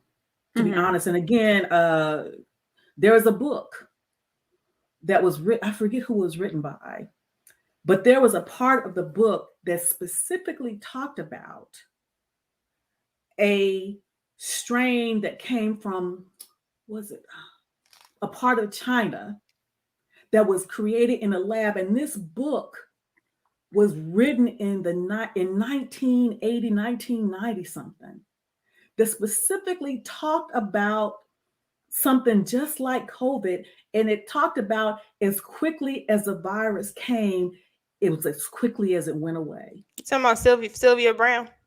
No, Oh, It's, that's because she it's a, said it. but it was in a book. I have Mhm. to see if I can find it. So I think all of it is to be taken in consideration. I think I think it is. And I wish I could say definitively, but I think nothing is beyond the realm of possibility at this point. And because it's not, anything is possible. That's why I say I think it's important for us to, pay attention. It's funny because when I would order stuff from Mr. Randolph, the first thing he looked at to see where it came from. Because, it. I think once again we're vulnerable. And what I believe we're vulnerable is not necessarily to the extent of what happened in 9/11, but we are economically vulnerable because we are so dependent upon China. When, if nothing else, the shutdown showed us that we make nothing. And someone put in there that to manufacturing is too expensive. No, it wasn't in George Orwell's book. I think it was I'll have to find it. It wasn't 1984, but because it's so expensive, I think that we don't realize how dependent we are. And what my husband says, the problem is we're so used to buying things cheaply. And so we are not prepared for when it is going to be more costly if and when we do go to war with China. There was a general, and it may have been the same general, Air Force general, who indicated that he believes by 2025 we will be in conflict with China. So what does that mean for us? Well, No, maybe Walmart. this is what we're going through now with the inflation, with things are getting sky high, where a dozen of eggs is $6, $7. Maybe it's that preparation. I think that the jab was done for numerous reasons. I see someone in the comment talked about 5G towers. I think that had a lot to do with it. I think when 5G towers were going up, that a lot of the airwaves was making people sick as well, because these are high frequencies and they keep going up. But again, no one's talking about what these frequencies are doing. Just because you see it doesn't mean that it's not having a harmful effect. I also think that some of it is, how can we do something and have a mass hysteria where we can all convince Americans to stay in their house? And I think they're trying on how they're able to have us on one accord, on one mind, and control us. And are we going to fight back? Are we? Of course not. No, because we're going to believe everything they say. If Dr. Fauci said, I got to believe it. And I did not. So I am jab free. I do like that TJ said what she said, because a while ago I remember hearing someone talk about Walmart, and if you notice, there's been a lot of commercials about sanitary napkins and things for women, feminine hygiene that are more organic. A lot of Walmart, I remember something came out, the goods that were being shipped were finding things in the tampons and in the pads that women use coming from China. So because Walmart is cheaper, most people go to Walmart. Target is too high. You're starting to see Target is looking more and more empty. But Walmart is going to always be crowded because it's more affordable. Most of their goods do come from China. That's why it's more affordable. I just would encourage people to probably start shopping at places like Target and place things that create. And this is our time, Black folks. Rise up. Y'all better start making shirts. Y'all better start making all kind of stuff. Maybe you got to buy some stuff in bulk right now before they cut it down and you open your shop. And while you give you some time, I'm just saying this is our time. I think it's time for us to start looking at farming, growing your own. They won't allow you, Courtney. Well, I know Black farmers are going through it right now, but I mean, if we can, not just Black, the seeds that you need to grow are artificial. You got to get clearance to grow certain stuff. I mean, I think you could do it, but yeah. TJ, what you got? Because I want the book is the eyes. The book is The Eyes of Darkness by Dean Koontz, and it says here, the book written by Dean Koontz in 1981, The Eyes of Darkness, wrote on pages 353 to 354 that China has developed a virus known as coronavirus in a lab in the city of Wuhan. That's all I have on that. I did read. Yeah, that was a while ago. Darn. Like I said, nothing, like even you said, Lucky, nothing is new under the sun. It's scripted because these people are not creative. Some the stories that we see as far as alien stories, stuff, they got it from the Bible. The stories that the movies are made of is because it's already pre-planned. They're not creative enough, so they steal what's already pre-planned and make it into a movie. But they want to make it into a movie to desensitize you. It's all because nothing is just happening. Nothing, I think, happens just because of happenstance. We need to wake the We up. need to talk. We need to talk. Get on his platform. So what did Kamala, aka in real life Harris, say? In an exclusive interview with NBC's Andrea Mitchell, Vice President Kamala Harris confirmed that the Chinese spy balloon was shot down because officials were confident it was used by China to spy on the American people. Harris said that the government's strategy for taking down the balloon factored in risk of harming American civilians and the ability to preserve the balloon to investigate from a forensics perspective. Now, what is the Chinese saying? Because you know they mad. They mad at us. You gonna shoot our stuff down? Who is you think you is? Well, let's see. China has repeatedly explained to the U.S. that Chinese civilian airships flown in the U.S. Airspace due to foreign, Majors, but the latter neglected to mention that a U.S. balloon illegally flew over the Chinese airspace without China's approval and also accused China of spreading false information. The U.S. accused the Chinese airship of flying into the U.S. airspace and violating American sovereignty. But how will the U.S. explain illegal balloons? Oh, I'm going a little too fast right there. Let's try that again. Illegal sanctioned Chinese companies. And did I skip something? Oh, hell. Let's try that back. All right. Explain illegal balloons flying over China's airspace. The U.S. has abused force, and this is what they are saying to us. Abused force, overreacted, escalated the situation, and used this as a pretext to illegally sanction Chinese companies and institutions. China is firmly opposed to this and will take countermeasures against relevant U.S. entities that undermine China's sovereignty and security in accordance with the law. My glasses is cold. China is not playing with us. They hot. Okay, force majeure is unforeseeable circumstances that prevent someone fulfilling a contract. So are they to suggest that force majeure as it relates to not being able to know that the balloon would drift into American airspace? Now, I think that is, as a word that they like to use in these YouTube spaces, disingenuous at best. So I think it's going to kick off, but I don't think Joe Biden is going to kick it off. Every president sets it up for the next president. I think it's going to be Trump. But I also would recommend people buy a book called The New World Order. That also is Revelation, and it tells you from each year time what's going to happen and even in the future. So it talked about women being replaced.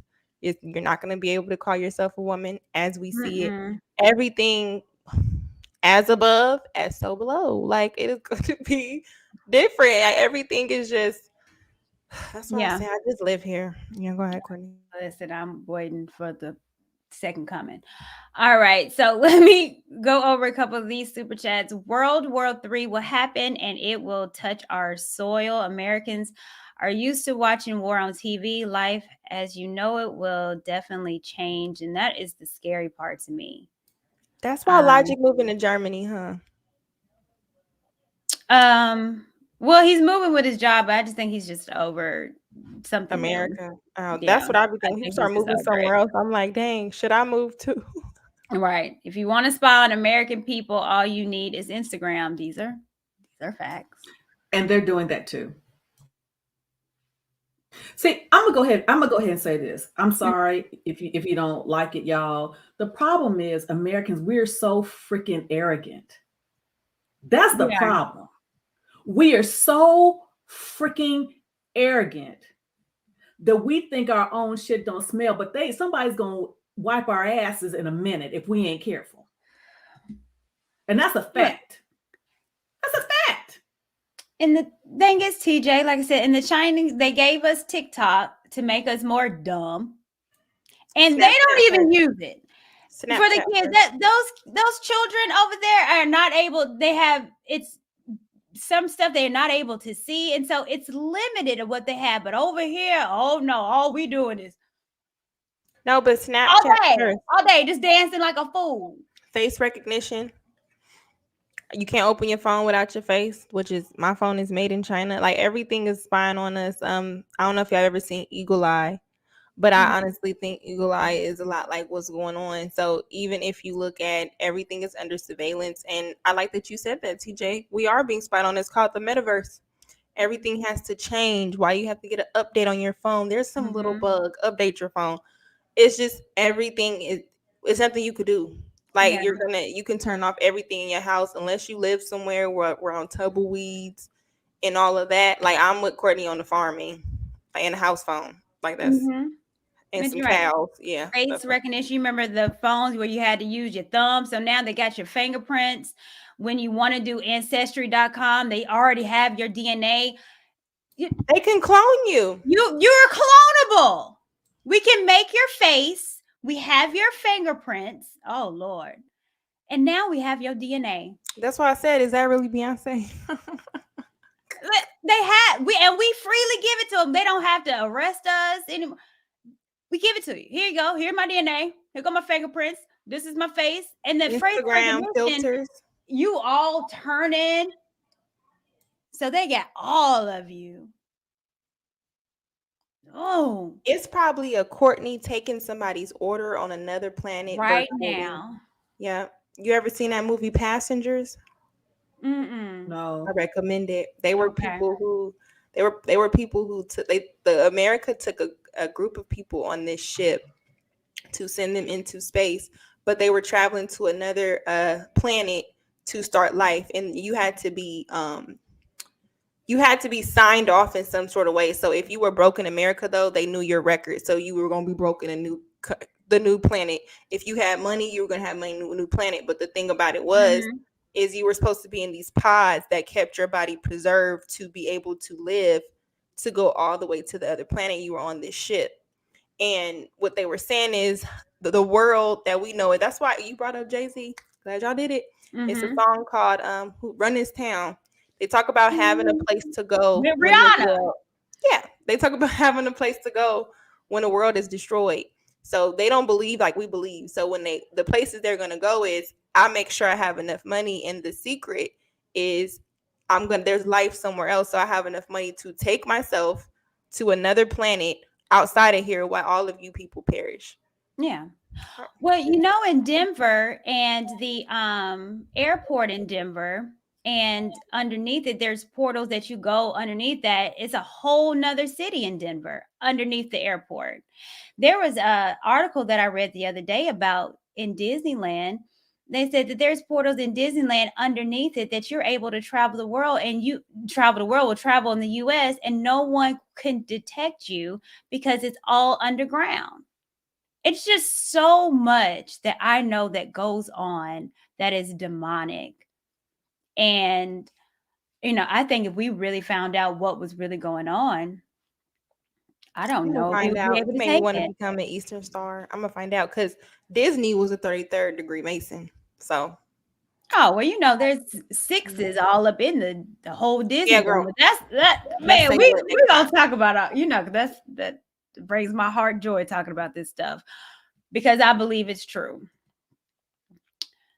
Combat imagery. Thank you so much again. Yes, thank you, sir. Black men and women better learn to love each other. Facts. Quick, not a lot of time left. I agree. talking about cloning, which I know that was my last topic, so I'm not going to touch on unless you want to, because I know we are hitting the 3-hour mark, you guys. But this right here, we talking about the Super Bowl, the blaspheme of this jacket, and they say he's cloned. And if you don't know, are you familiar with this, TJ? That's supposed to be Jesus. Well, yeah, I know that's supposed to be Jesus, but who is the person? Who is that person that's wearing this, and what? Okay. Yeah. So, do you remember the guy Damar Hamlin? And he was the gentleman that passed out during the game, and he went through cardiac arrest. And so then he kind of emerged. He got better. Some people was reporting that he passed away, but then he emerged and everything was fine. But then everything, he was covered. His face was covered, mask, hood, so you couldn't even tell it. So everyone was like, wait a minute, if he's alive, why is he walking around completely covered? And then they showed him, and people were saying that he was a clone. I'll reserve to speak on that. What does the other stuff say? I know it says eternal, excuse me, but it looks like it says end. I want to know what the other side say. Do you know? Where do I get the jacket? I'm going to look at it. Yeah.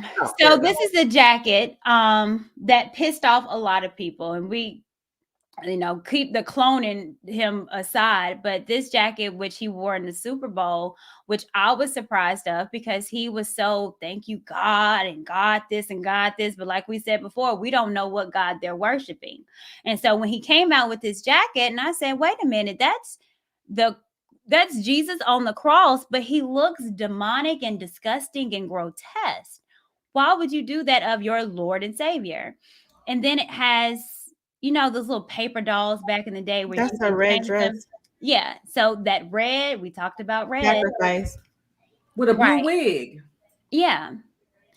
Then there's a close-up of the jacket, and let me see what it says on there.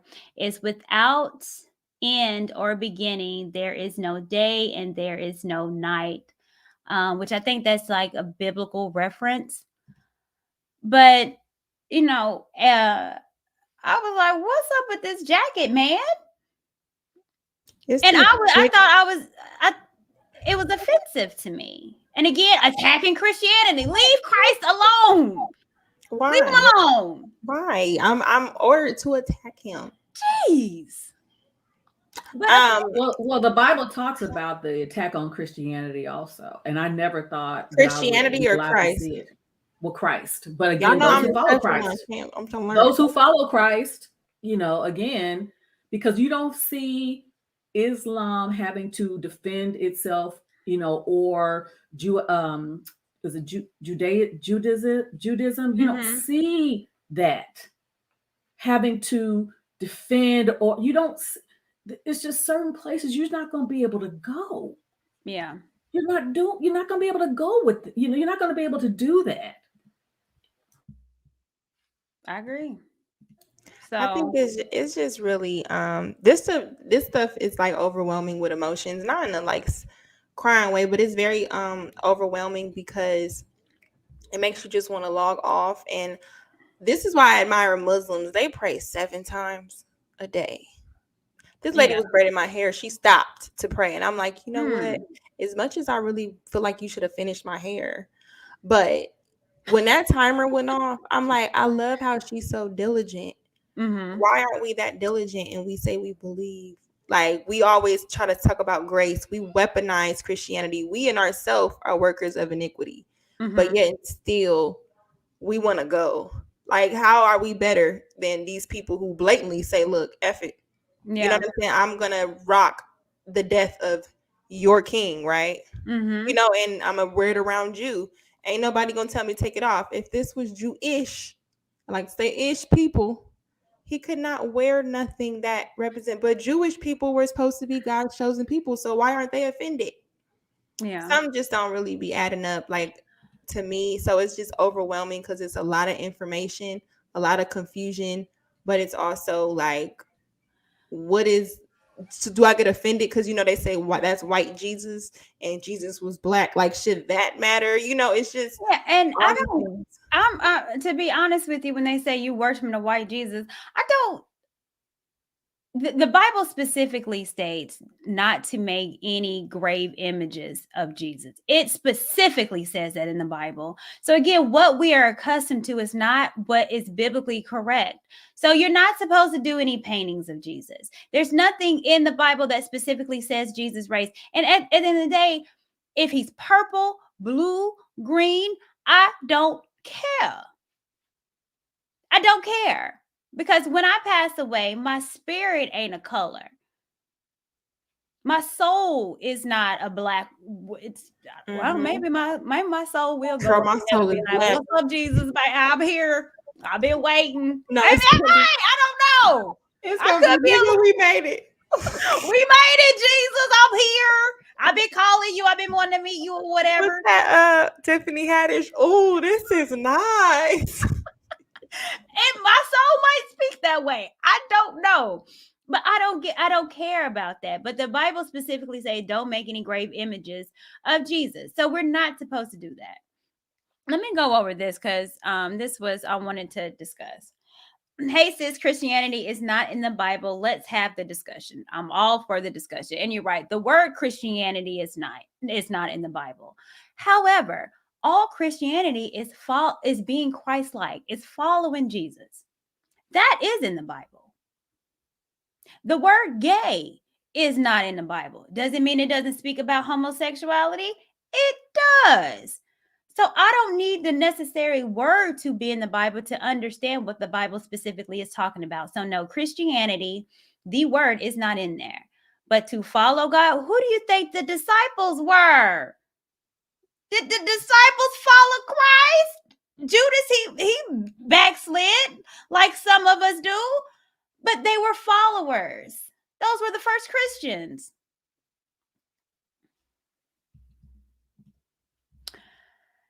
Adrian Peterson, and then we're going to go. I had to put this in because he was a Tennessee Titan for like a couple months. But when he saw that jacket, he said, "You should be thanking God, son." Okay. And that jacket is called Travis jacket, which I looked it up and it's like $3,100. So that was interesting. But this is blasphemy. We all fall short, but come on, man. I find this disrespectful. Hashtag grateful. Hashtag God did. And of course, he did apologize. Well, first Adrian went on because he talked to him and he said, "I have respect and love for you and I wish you nothing but the best, but I just can't rock with that jacket. I feel like there's a lot of people, young and old, looking up to you, and the power and influence comes great responsibility. I apologize for offending you. I just felt offended in that moment as a man who loves and respects our Lord and Savior, Yahshua. After speaking with Damar, I have an understanding that it didn't come from a place of ill intent. Hashtag grateful, hashtag God, hashtag forgiveness." And he did an apology. He stated on his IG, "After talking to my parents, I understand how my coat could have offended some people. It was never my intentions to hurt or disrespect anyone. The coat is abstract art to me. It says eternal, which I'm eternally thankful to my Savior. My beliefs and relationship with God is not tied to symbolic images. I will learn from this and continue to walk in love as I always have." Matthew 7:1-5. Boy, shut up. Every time PR say something, he sounds just like Don Lemon.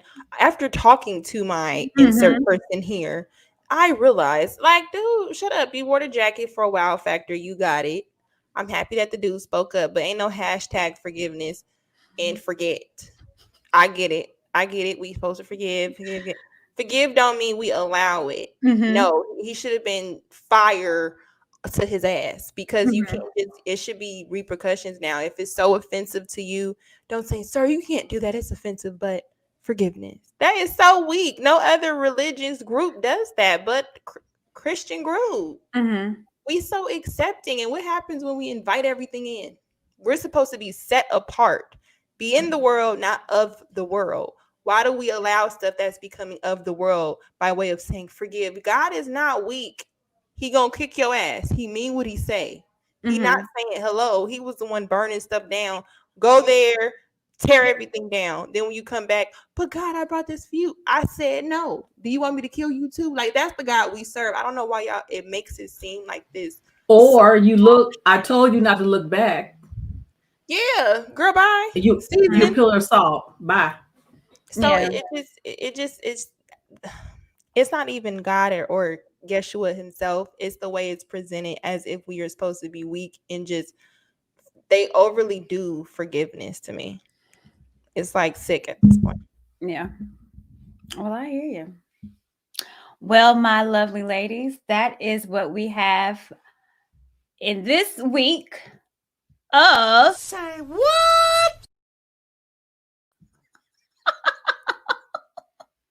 Why am I so excited about that 30 seconds? I don't know. It brings me joy. Because you finally got a sound. Before we didn't have a sound. And Arthur said, are you advocating Christians violent? No, I'm advocating the part in the Bible where we need to know when it's time for war. That's what I'm advocating. But we don't have a need. No, you could look, there is a need for some violence. Sometimes you have to fight. The Bible is full of wars.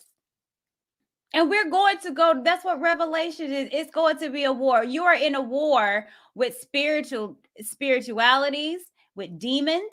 You are in a war of good and evil. You are in a war now. And you better put on the whole armor of God. Come on, somebody. Put on the armor of God. There's his hands. I think some should come with bow, arrow, gun, bombs, all of that. I don't think when David was going up against Goliath, he said, let us pray. He said, all I got is a rock. I'm about to make a count. I don't know why we remix it as if they were not about to fight you. Peter was a fighter. It's gonna be a showdown. And they want you weak. They want you spiritually weak. But we're not gonna have that. No, I'm ready for a fight. You come for my God. You try to come for my soul. You try to come for my child's soul. I'm killing everybody up in here coming for my child. Yes, I am. I wish I would. And like the old folks said, when the saints come marching in, I want to be in that number. When the saints come marching in. Not the number. Anyways, do you guys have anything that you want to add to for this week? I wanted to give y'all I don't know, we have to talk about it. Maybe, but anything that you guys want to say? Like I said, we are on our over 3 hours, and I don't want to keep everybody, but this was good. Very insightful. It really was. I loved it. Keep going deeper and provoking thought. Period. Yeah, absolutely. TJ, you got anything for the crowd? Yes, Jesus wept. Yes, and God bless. Yes. Well, I want to appreciate everyone for tuning in. This is Say what?